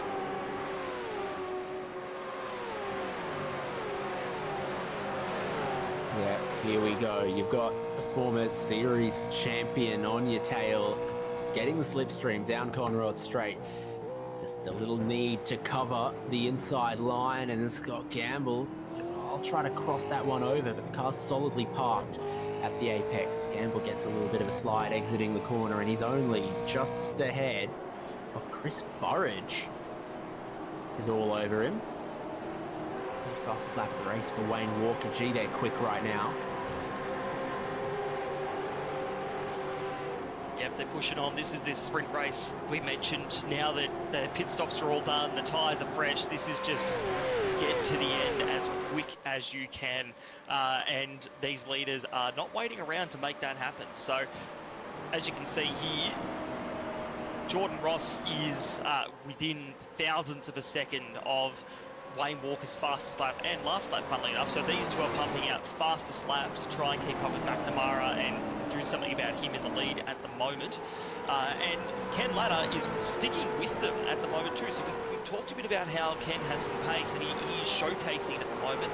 We're going to flash back here to some other cars in the field. Michael Stewart now coming up from Reed Sullivan, heading towards the Great, right on the back of Jeff Thomas. So in another RaceKraft Simulations car there, McNamara's teammate, trying to just weave his way a little bit further up this field, has been in and around Jeff Thomas a lot of this race, and Stephen Kennedy behind as well. We've seen with that line that was formed earlier on, but now these guys, they're sliding, they're pushing. You can really see the body language of the cars has changed now that the mindset has changed as well.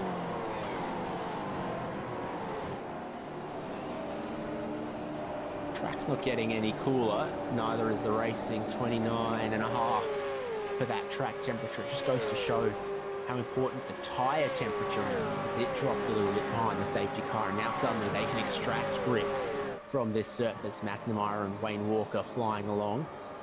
Just up here, Justin McLean's trying to shape up on Dan Hall. This is for 5th and 6th place, and gee, Damien Cairns trying to strike back here at Scott Gamble inside of the chase. Too wide. Oh, off the road goes Michael Whiting, and he exits stage left.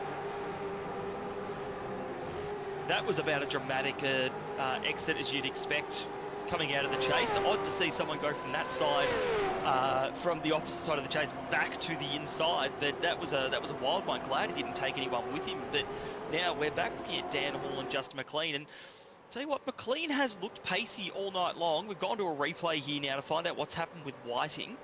Looks like he's might have given Stephen Kennedy a little bit of a bump there. Has gone to the inside, and that's all she wrote there. So back to live. Dan Hall really under assault by Justin McLean. McLean has, we've seen he's had a bit of pace tonight, and he's really wanting to grab that top 5 here in this Retro 300 at Bathurst.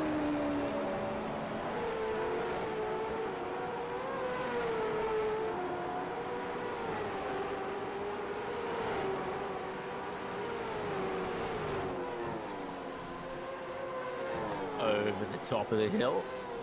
Plenty of fans there. Plenty of things to keep them entertained. Zandhall just lost out versus Ken Latta in the safety car line battle. Ken Latta has left him for dust. Now they've gone back green flag racing again. It's clean putting pressure on. No, oh yeah, okay. And then Vandermeulen is like, whoa, check up there as well. Good effort, Vandermeulen, not to just lock the brakes and go around with Whiting on that one. It's so easy to do in these supercars to smack the brakes on and just end up spinning. So really well done there. But we're back to live here with Dan Hall resting the hill in Conrod here. McLean inching ever closer back, and we're on board with Hall here in his home setup on the Zoom wall. Nothing to do here from McLean. The window is pretty tight in these supercars. They go out really wide up, they hit the kink, and then bring it back into the racing line. So you've really got to have your position solid to get a move done. And again, here, Hall's just doing everything he needs to do to keep this top 5 position in what's been a really successful night for him tonight.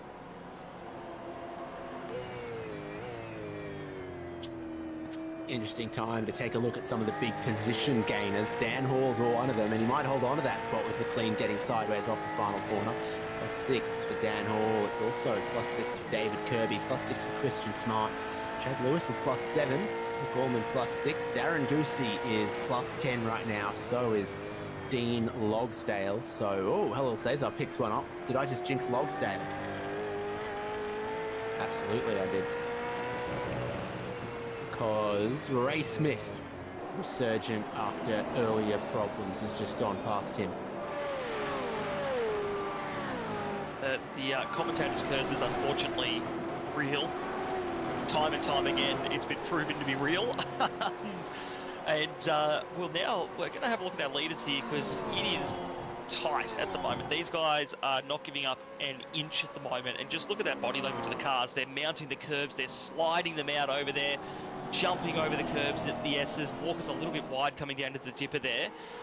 Ross is looking racy here, but these guys, they're still continuing to set some of their fastest times, or faster times, excuse me, of the race, as they come through now into the elbow and out onto Conrod. Walker's had a moment there onto the grass by the looks of it. Didn't see any sparks are hitting the wall, but it was reminiscent of that. But Jordan Ross now has a run and a half here to try and make something work for second. There was a moment we were wondering, where is the pace for Jordan Ross? But he was saving it for this final stint. Now he's got his right front bumper in order. He's flying, and he's looking for second place. He's hunted down Walker and McNamara. He's gotten past Wayne Walker after applying that pressure to the hot seat. The 11 laps to go with McNamara leading. Jordan Ross coming for him. Wayne Walker now into third, just ahead of Ken Latta. There's where everyone is, between the elbow and the start-finish straight. Quiet times, at least for now, at the cutting. Yeah, that's it. So now Ross will set his sights on the leader. We're looking back at Greg Sharp here, who we've seen a couple of times tonight, really involved in some pretty hectic battles. And we'll go and look at Chris Miller, who's just behind him with Darren Goosey going side by side. Goosey, one of our movers and shakers, our biggest position gainers of the night, side by side here with Miller as they come to turn one. Miller's going to get on the marbles you can see building up, but he's going to make that outside line work for him, and will get the run and get that done on Goosey by the looks of it.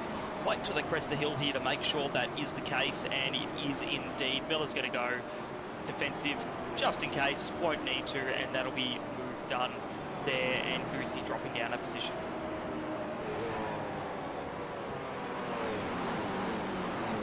Yeah, difficult to strike back now in this part of the lap. Heading up towards the cutting. Jordan Ross, so far this lap's taken a couple of tenths out of Sean McNamara. That's the task. He's 8 tenths back now. He's 7 tenths back, just underneath that.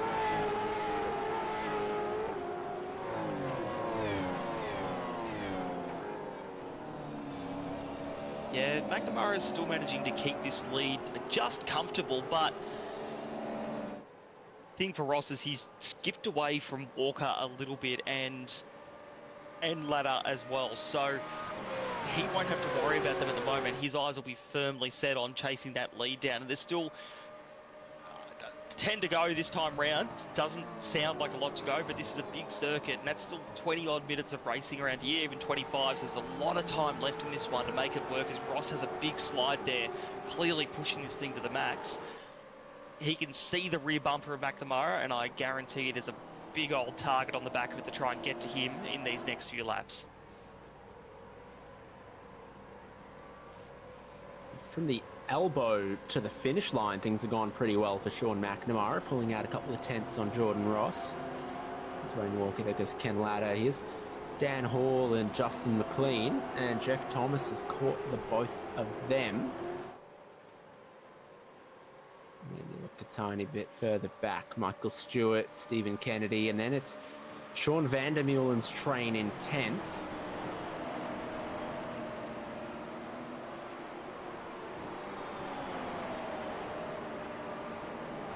Got a little bit of a group. Scott Gamble, Damien Cairns, Christopher Burridge, looking promising. Chris Burridge, and then Brad Doble, looking pretty pacey there. Kirby, Christian Smart, Robert Crisdale is this group. Very interesting pack of drivers. Kirby's definitely channeling the Bathurst winning energy of a Penrite racing car, because he's up 6 positions on the night and looking to make that 7 by the looks of it here. So, oh my goodness, just about hitting the wall there, keeping it, just shaved it, I reckon. So using every little bit of track that he can, and looking to try and get past Doble here, who's also up 2 positions on the night. So lots of, I know we felt in that first stint there wasn't a lot of moving around, but yeah, there are some guys who have really kept it clean and managed to make some spots up here. It's be interesting to see here how Kirby goes. He's got sort of the double draft almost here, so whether he can get a move done on Doble will be interesting. Maybe a little bit too far back at this stage, but we'll still pick up a bit of that draft coming down into the kink. I think it was Christopher Burridge that also just gave a tap to the wall exiting Forest Elbow. Just that little tap that lets you know that you're right at the limit, and it hadn't cost him too bad. Look at Kirby.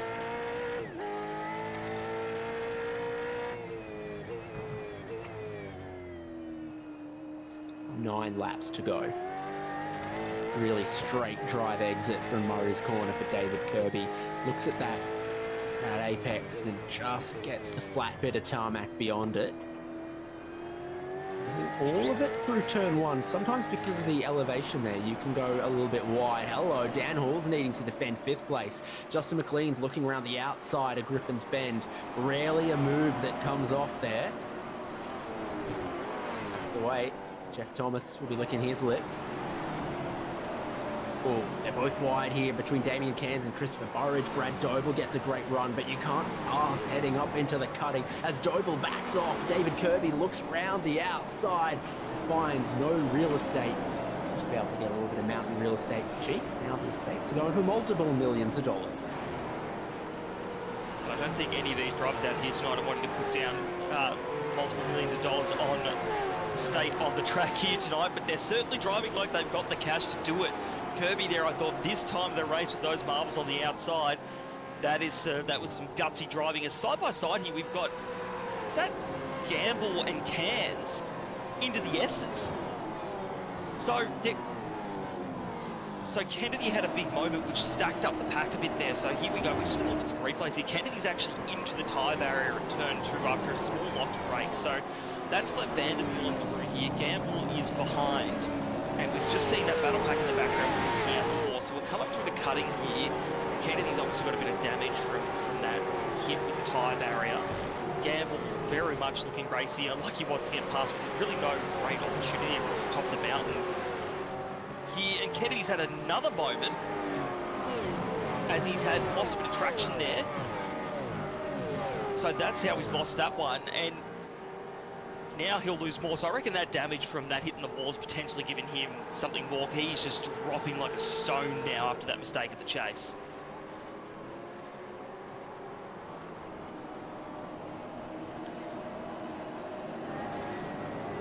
Let's have a look on the SimSpeed replay. So underneath the tree here, That's a little bit of a tap.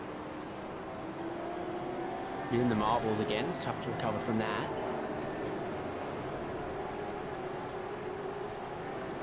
And is wide over the crest now as the position gets redressed to him. I think Gamble thought it was a little bit of a bump and run there. There's been other issues potentially exiting turn one. That car is not looking in a great way, and it is being passed by multiple cars. Burridge, it's over a little more going by. So this is what happens at turn one. Behind Chad Lewis, big lockup.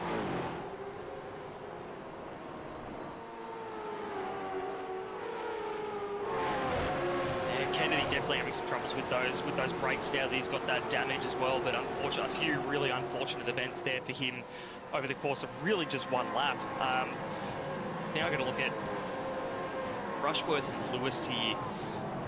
Chad Lewis up 8 tonight, so really good effort by him, and certainly looking to try and make up an extra 1 or 2 positions, make that an even 10 by the end of the night. But Rushworth is going to make that hard for him at the moment in the middle of this rather large battle pack. And we flash back to the leaders here. Wayne Walker has dropped right off the back here. Jordan Ross still within about that 8/10 margin to Sean McNamara with 7 to go next time round. So the question really is, has Jordan Ross got something left in the tank that he can take to McNamara, or is this all she wrote? Has Sean pulled another brilliant winner out? It's going to be interesting to watch here. Jordan Ross knows how to extract the most out of this car. We've seen him do it the last couple of seasons, but I reckon McNamara, he's one to watch, not just tonight, but this whole season. Kade, how much would you expect to pay for 6 bedrooms, 4 bathrooms set on 5 hectares with a swimming pool at 402 Conrod Street, Mount Panorama? 3.8 million. Well, we're taking offers between 2.5 and 2.75, but I reckon a bit north on that, to be honest. I reckon that's one of those, let's get some people in, and then we'll see how hot it goes. You know what knocks it down, that sort of $500,000? What's that? NBN fixed wireless. You see? No HFC, no fibre to the premises. Yeah, that's worth $500,000 in my book. 402 Conrod Street. So yeah, I mean, schedule between $30,000 to $50,000 to run a little bit of fibre, I reckon, to the premises. Dave Kirby slotted into 17th position.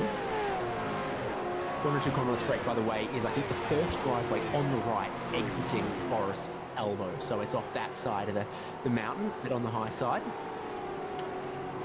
In 17th between Lewis and Rushworth. Rushworth, don't 100% know what's going on there. The only unliveried car. We've got drivers in their regular liveries, like a lot of the ERT drivers. We've got all of our retro throwback liveries. We're heading down towards 402 Conrod Street. Come out of the chase.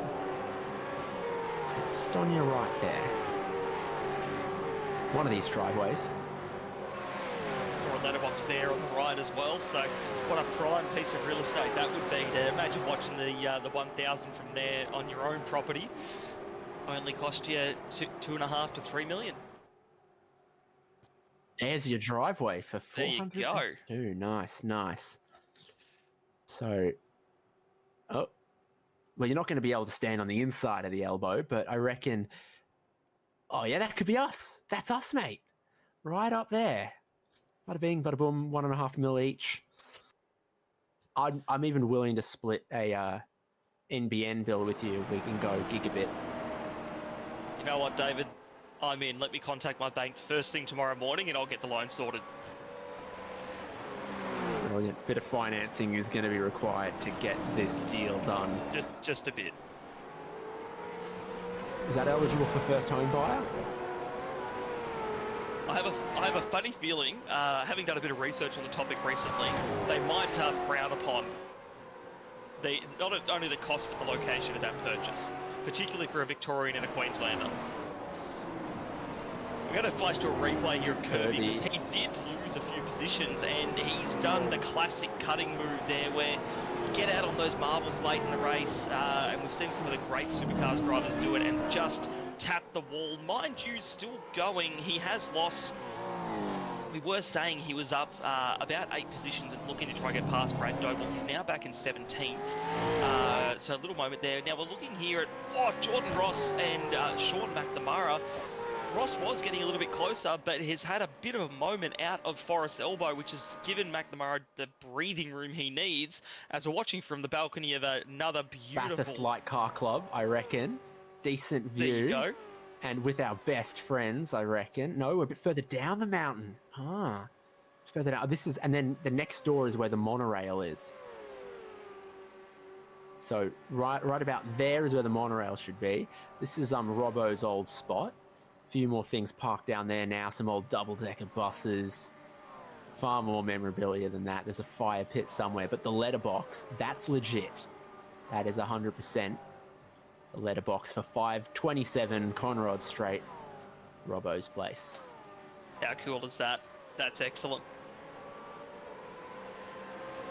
Yeah, you just love to, stroll down your letterbox after work, open it up, see what parcels they didn't deliver. Sorry we missed you.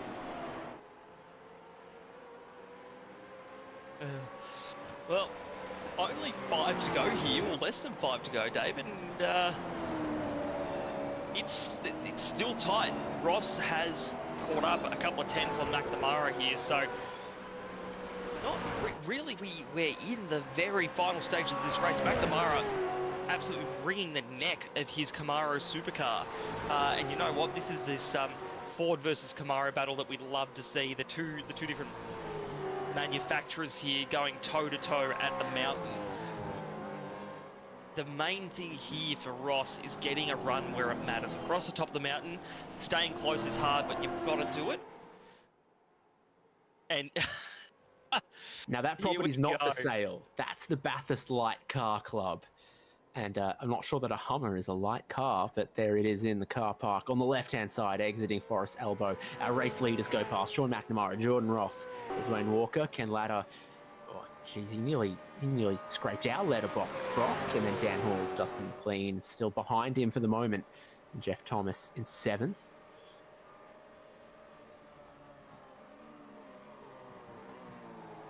I'm waiting to see the lap that unlocks this for Ross, and like Ross's last lap, he was about 4 tenths faster than McNamara, so he has got some pace in him at the moment, but he's just not showing it where it's going to make a difference with 4 to go this time round. So McNamara still looking cool as a cucumber, locked in, but not looking stressed.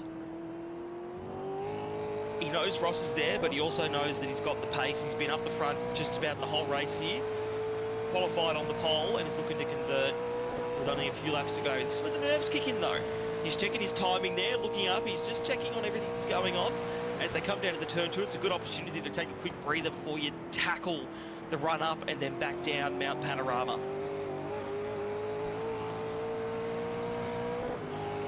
And they're pulling clear of the rest of the field as they do it. This is our 2 strongest drivers of the day now by the looks of things, McNamara and Jordan Ross. Wayne Walker was really strong in qualifying, equal to Sean McNamara's pole time to the 1,000th of a second. He sits in 3rd at the moment, has shaken off most of the pressure of Ken Ladder. Rushworth's just run wide at turn 2. Just as we load in the actually very lovely livery that he prepared. Late 90s Dick Johnson Racing. I'm trying to pick it exactly. None of the real estate over the top of the mountains for sale, but up Mountain Straight, down Conrod Straight. Couple of properties for you. Exit are so critical here from Forest Elbow. And I reckon McNamara has just done it right.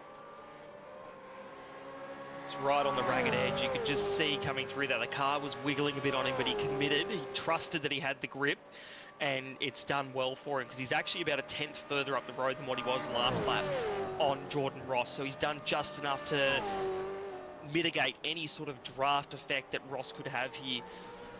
I don't know about you, I've got nerves. Just winning a race around here, it doesn't matter if it's 1,000k or if it's a 300k, whatever it is, winning a race around Bathurst feels special. So for Sean McNamara, I can feel the nerves from here for him. 3 to go. He is just going to want to wheel this thing to the finish line with that Synergy Sim Racing blue 143 of Jordan Ross looming behind.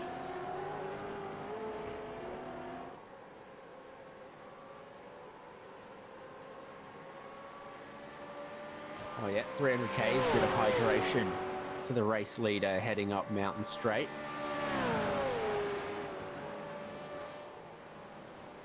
Just about took his eyes off the road there while he was doing that. That made my heart jump. I thought, oh man, I wouldn't do that in a supercar down Mountain Straight. They like to, the bumps and the crest make the car jump around on you as well. So he, as I said, cool as a cucumber. Just taking a drink while he's racing for the win here.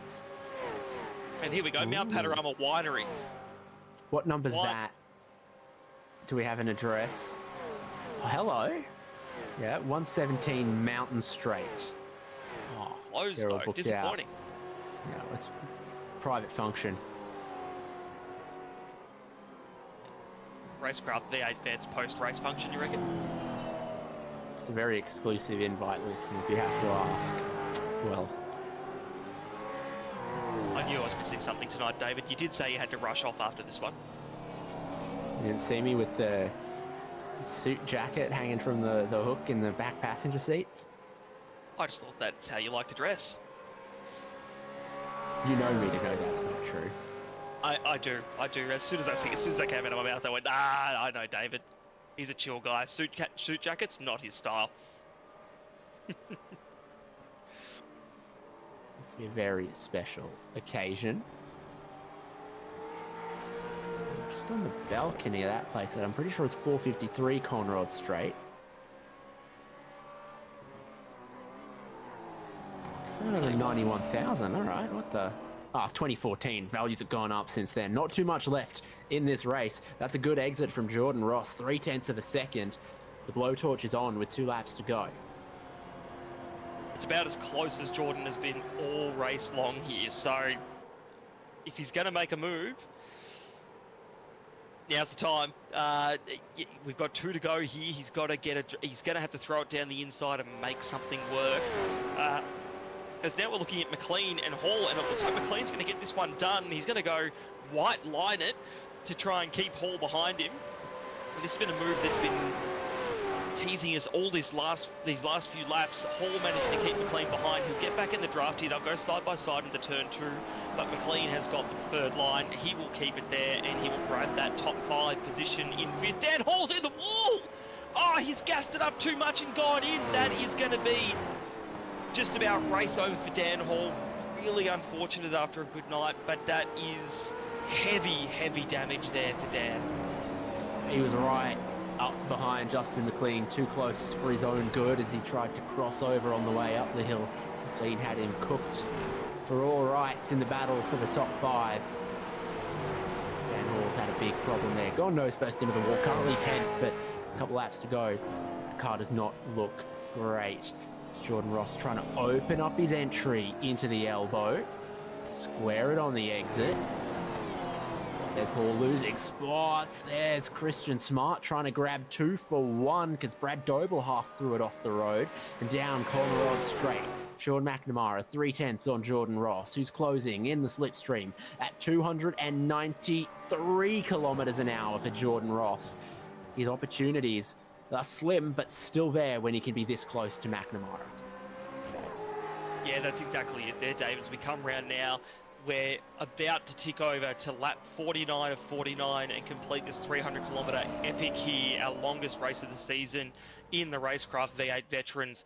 Last lap, Barry is breaking his arm, waving that white flag. Jordan Ross is just about as close as he's been, similar to last lap around. He's gonna have to work some magic to make this one happen. McNamara is just placing his car exactly where it needs to be. He's getting the exit he needs onto the main straights here.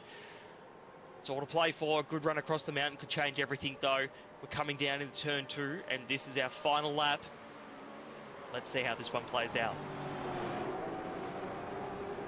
Dan Hall still losing many spots. He's down to 29th, but there's no meatball flag for him. He's going to soldier on, but a top 5 and a top 10 have both gone begging. Jordan Ross into the cutting, trying to force Sean McNamara to defend. Narrow line on the way in keeps you on the gripped up side of the racetrack. Look how many marbles are out there off the racing line. You're not going to pass if you get out in those. Oh, Vandermeulen's got troubles at turn 2, Griffin's Bend as well. The ERT cars, that has been their bogey corner over the last couple of laps. There's one left for McNamara and Ross to try to fight it out. If Ross can be 2.5 tenths back, exiting the elbow, he can do this. But if he's 3.5 or 4 tenths back without a good run, I don't think it'll be enough. So they go down the hill one more time through the dipper. The S is approaching Forrest's elbow, and Ross is 4 tenths back. Over Skyline, McNamara was super strong. Ross has a look too early to the inside, and he won't be able to do it there. It's 8 tenths of a second exiting the elbow. Sean McNamara has this one with a bow on it. I think so. We saw Ross pushed it just a bit too hard on the entry of the elbow and to throw it to the inside to get the thing stopped. McNamara just kept it calm, and now coming through the kink here into the chase. He's looking like he has got this one absolutely wrapped up in what has been a stellar performance tonight. Since RaceKraft V8 Vets has gone to the Gen 3 car, it has been the Jordan Ross show, back-to-back champions. But for the opening 2 rounds of this new season, it's Sean McNamara and Sean McNamara back-to-back wins at Phillip Island and Mount Panorama. His season is off to an incredible start. Jordan Ross, Wayne Walker join him on the podium. Ken Latter and Justin McLean are going to go home 5th and 6th. But here, for the top 10, Damien Cairns, Chris Burridge, you'd have a go. Fuel! Michael Stewart's run out of fuel. Oh, he's going to lose so many spots. They're diving down the inside of him on the final corner, and he'll have no drive to the line. 3, 4, 5, 6 cars all go by, and no one has any mercy for him. Is that the timing line there, or is it further along? That's the timing line there. Yeah, it was lucky to miss getting drilled there. Very unfortunate to run out of fuel with just a corner or 2 to go. But we're going to see the rest of the field file on through here after what's been a pretty exciting night at Bathurst. Some great, fairly clean racing most of the night tonight, which has been excellent to see. But yeah, as you mentioned, and that Stan Hall just coming through there with that damage finishing the race as well. So, as you mentioned, McNamara back-to-back to start the season. You could not ask for a better start to his season, and really, as we mentioned, the pace has lifted. Jordan Ross has had a run of success here. He's really brought some red hot lap times and racing, but the field is lifting to him. We're seeing the likes of McNamara, Walker, Latter, Gamble earlier on before he had his issues, beginning to challenge him, and that's what we love to see, that the competition is always hot in V8 Vets, and these guys are bringing that to reality. So well done to McNamara. The retro livery has served him well. Might not come away with any real estate at Mount Panorama, but he'll come away with a little bit of hardware. I think when you look at any race on the calendar this season, this is the one you'd want to win, because this is such a special place, a special track for these cars, and 300 kilometers is as challenging as it gets. Sean McNamara holds on to beat Jordan Ross. Wayne Walker again on the podium. Ken Latter up into 4th place after being mired in a little bit of traffic. That's a good result for him. With Justin McLean in 5th. Jeff Thomas, Scott Gamble, Damien Cairns, Christopher Burridge, and Christian Smart completing the top 10. 12 positions gained on the race for Christian Smart is a good result. Brad Doble in 11th from Rob Crisdale in 12th. David Kirby home in 13th place. Chad Lewis also 12 positions gained across this race from 26th on the grid to 14th. David Nash, Travis Hunt, Michael Stewart, Andrew Rushworth, Luke Allman, and Greg Sharp is 20. And in 21st, we've got Dino Dino, Dean Flavel, 22nd, Gary Buckland, Chris Miller in 23rd, Jamie McKnight, 24th, Halil Cesar, 25th, Dean Logsdale from the back of the grid to 26th, Darren Goosey, 27th, Michael Whiting, 28th, Ray Smith recovering after an incident earlier in 29th, and Matt Brunt in 30th. And then we have, rounding out our field tonight, Brian Minogue in 31st, Wayne Sanderson 32nd, Dan Hall after that unfortunate incident with a couple of laps to go in 33rd, Stephen Kennedy similar 34th, Sean Vandermeulen 35th, and then we start going to our cars that have DNF or disconnected earlier in the race, and Scott Mackay 36th, Scott McCune 37th, Reece DeGoey 38th, and finally John Gallen with those tech issues earlier on in 39th. What a race tonight. Plenty to talk about, but in the end, McNamara is the one who took home the chocolates. There's a burnout or two happening on the racetrack and on pit lane and just about everywhere. Gee, all right. How much fuel you got left? That is monumental. Enough, I think, is the answer to that one, David. Enough fuel. Wow. Correct. Guess he doesn't need these tyres tomorrow for the hot lap day, hey? No, sir, not different set to do passenger laps. And our podium are standing by. Third place, Wayne Walker is going to join us. How do you feel after that one? One of the longest races of the season and almost ever for this kind of league racing of RaceKraft V8 Vets. Oh, that was that was a marathon. It was yeah, it probably went about twice as long as what I would have liked it to. But yeah, no, awesome finish after last week as well. Exactly. So qualifying was pretty close if we wind the clock back a bit over 300 kilometers. Yeah, I had a good quali. I think I had better quali pace than what I did race pace. I was just using up my tyres a little bit quick, and that was sort of the last bit of the stint where I was losing time to Sean and Jordan. And for these cars, for this type of racing, this is such a special but challenging place. For the Gen 3 cars, what is most challenging about Mount Panorama? Oh, I don't know, to be honest.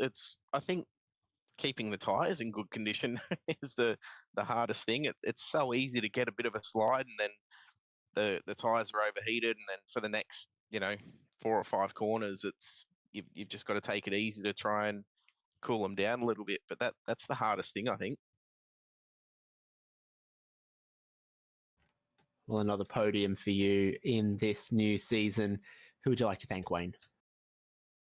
Everybody in the league, every race control, everyone who helps sort of run it. You guys for the broadcast, you do an amazing job every time. Jordan and Sean on the win. Like he didn't put a foot wrong tonight and had the pace over me. All our sponsors, Abbey Timber, Primal Wheels, Box and Lock Narang, and Modern Deck. And also my team, Accelerate Sim Racing, for all their help as well. But yeah, that's about it. Beauty. We'll catch you next time out with some exciting tracks still to come in the calendar. Portimao, Mexico City, Saxon Ring, and then a bunch of our favorites like Watkins Glen as well. Yeah. No, the rest of the season should be pretty good. Right, thanks for stopping by. We'll see you then. Yep. Thank you. Third on the podium was Wayne Walker, and second was Jordan Ross with Brock. Welcome to the comms box, Jordan. Somewhere that I'm guessing after a little while now you're fairly familiar with. Well done on the second place, mate. Look, talk us through early race. Obviously qualified a little bit lower than where we've seen you in the last season or two, but how did you manage that early race from where you started? I didn't manage really anything well. It was a bit of a mistake-a-thon by me, but mate, that end there was really fun with Sean and Wayne. I had a ball in those last 15 laps after the last safety car. In quali, I obviously messed up my lap, and then in the first stint I did a burnout off the start line and got dropped back a bit, so I had to use your tyres and all that sort of stuff. And then once Scott blew his engine in front of me, and I couldn't he didn't know which way to go, and I didn't know which way to go, and then I fell back a little bit from the guys in front, and middle stint after the pitch stop, I come out and put it in the wall, so I drove around that whole second stint with a bit of a bent up car. But so I'm pretty pumped with P2, mate. It's good recovery after all the dramas.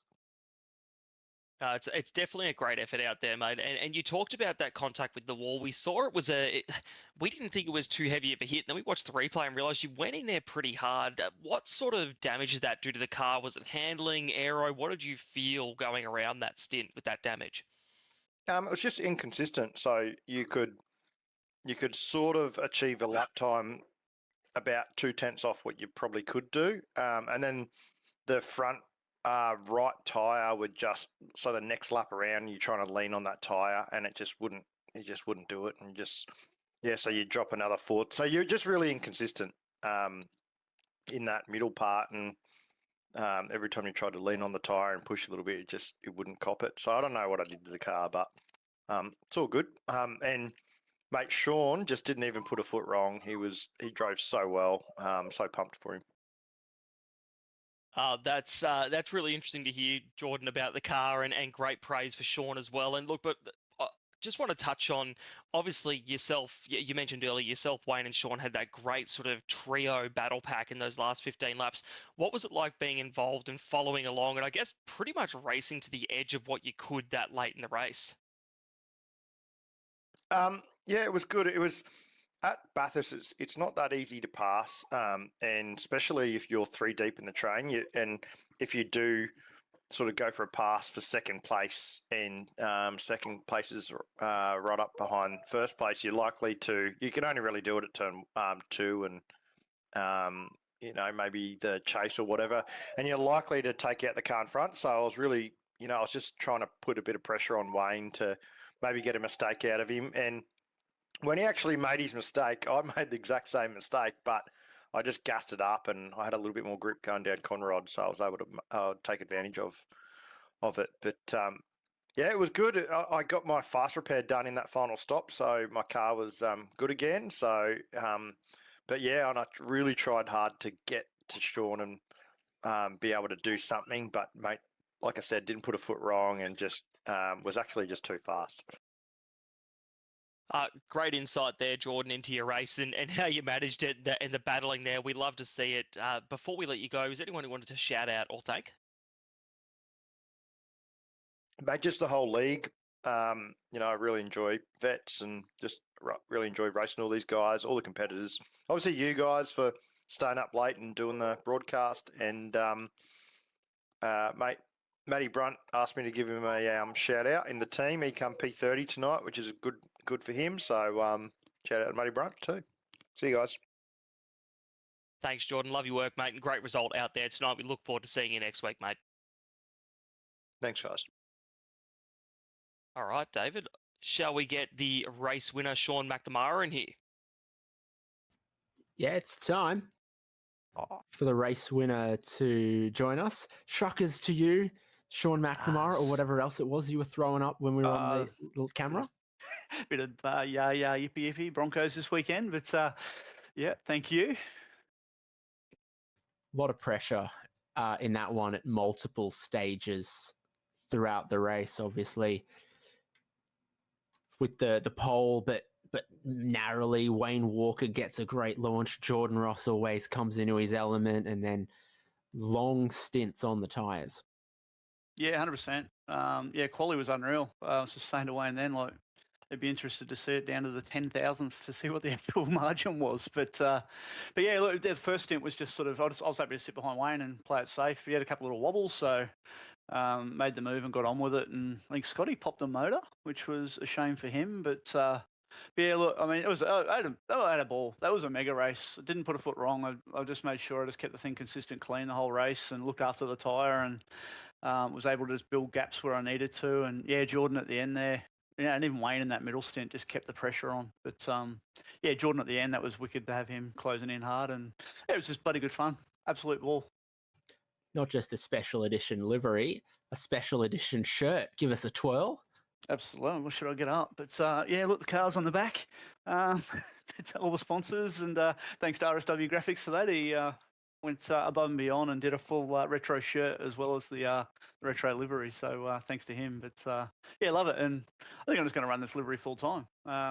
We're 2 for 2, and yeah, I'll just keep this on for the rest of the year, I think. Oh, that's good. You're not going to be part of fast fashion. That's going to be a reliable part of your wardrobe on Thursday nights. Yeah, no, the missus would kill me if I was a part of that. So Nat, we'll rock this out for the rest of the year for sure.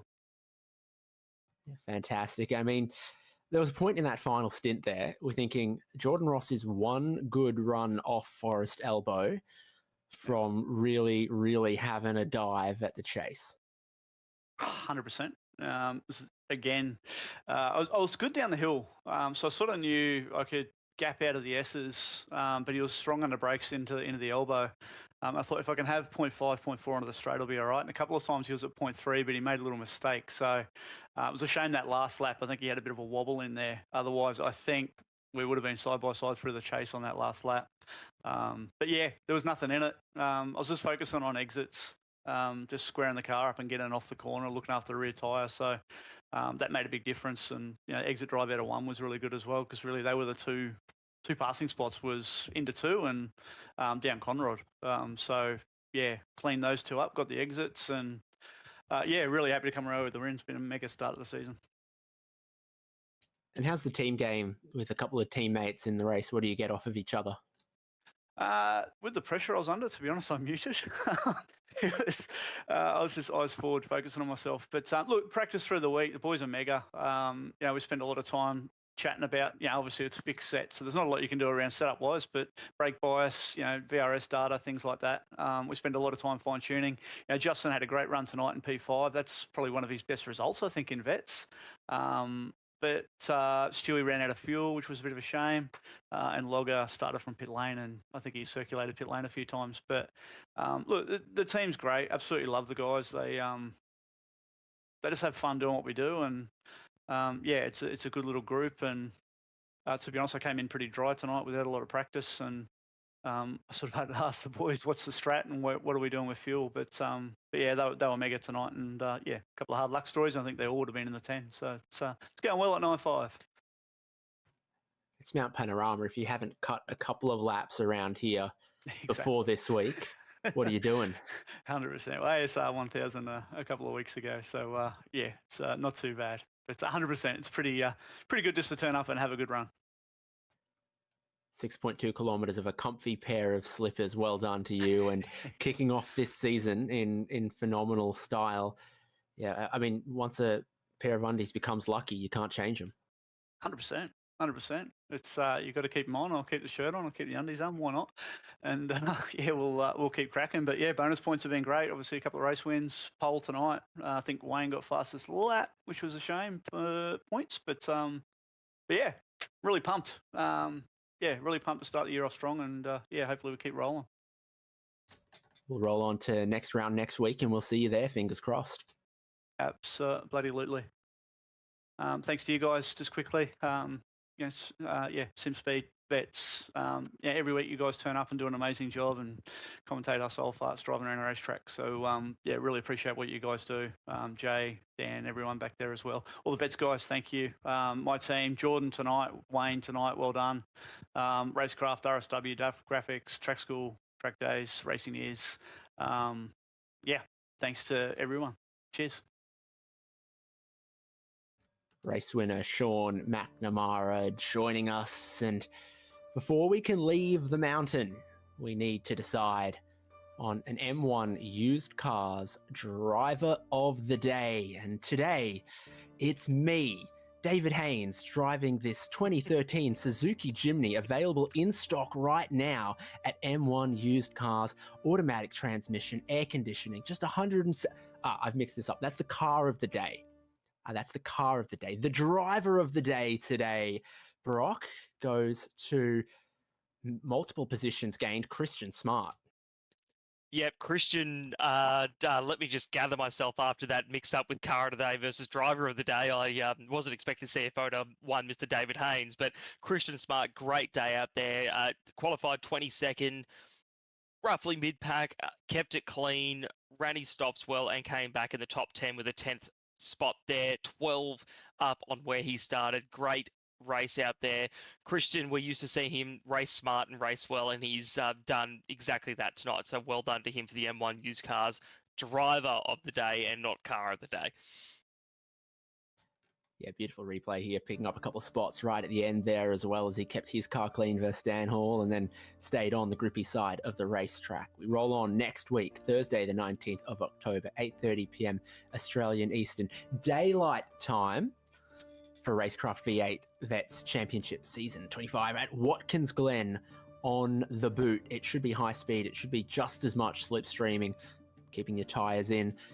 I reckon the full Watkins Glen layout, there is just a little bit of Mount Panorama about it. Those walls aren't too far away. The speeds are high.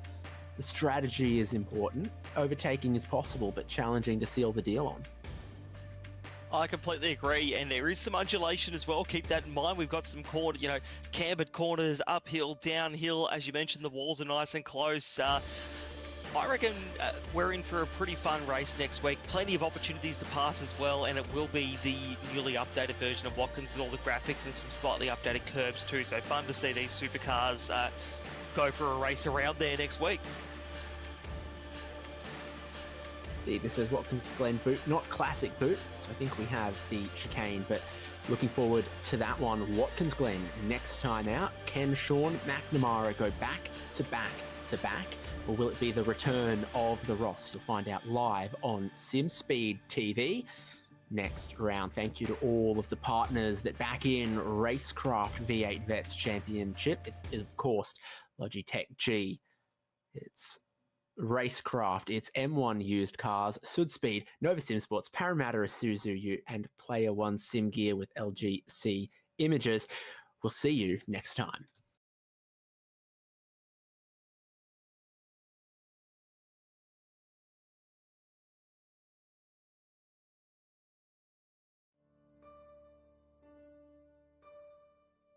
The crazy thing about this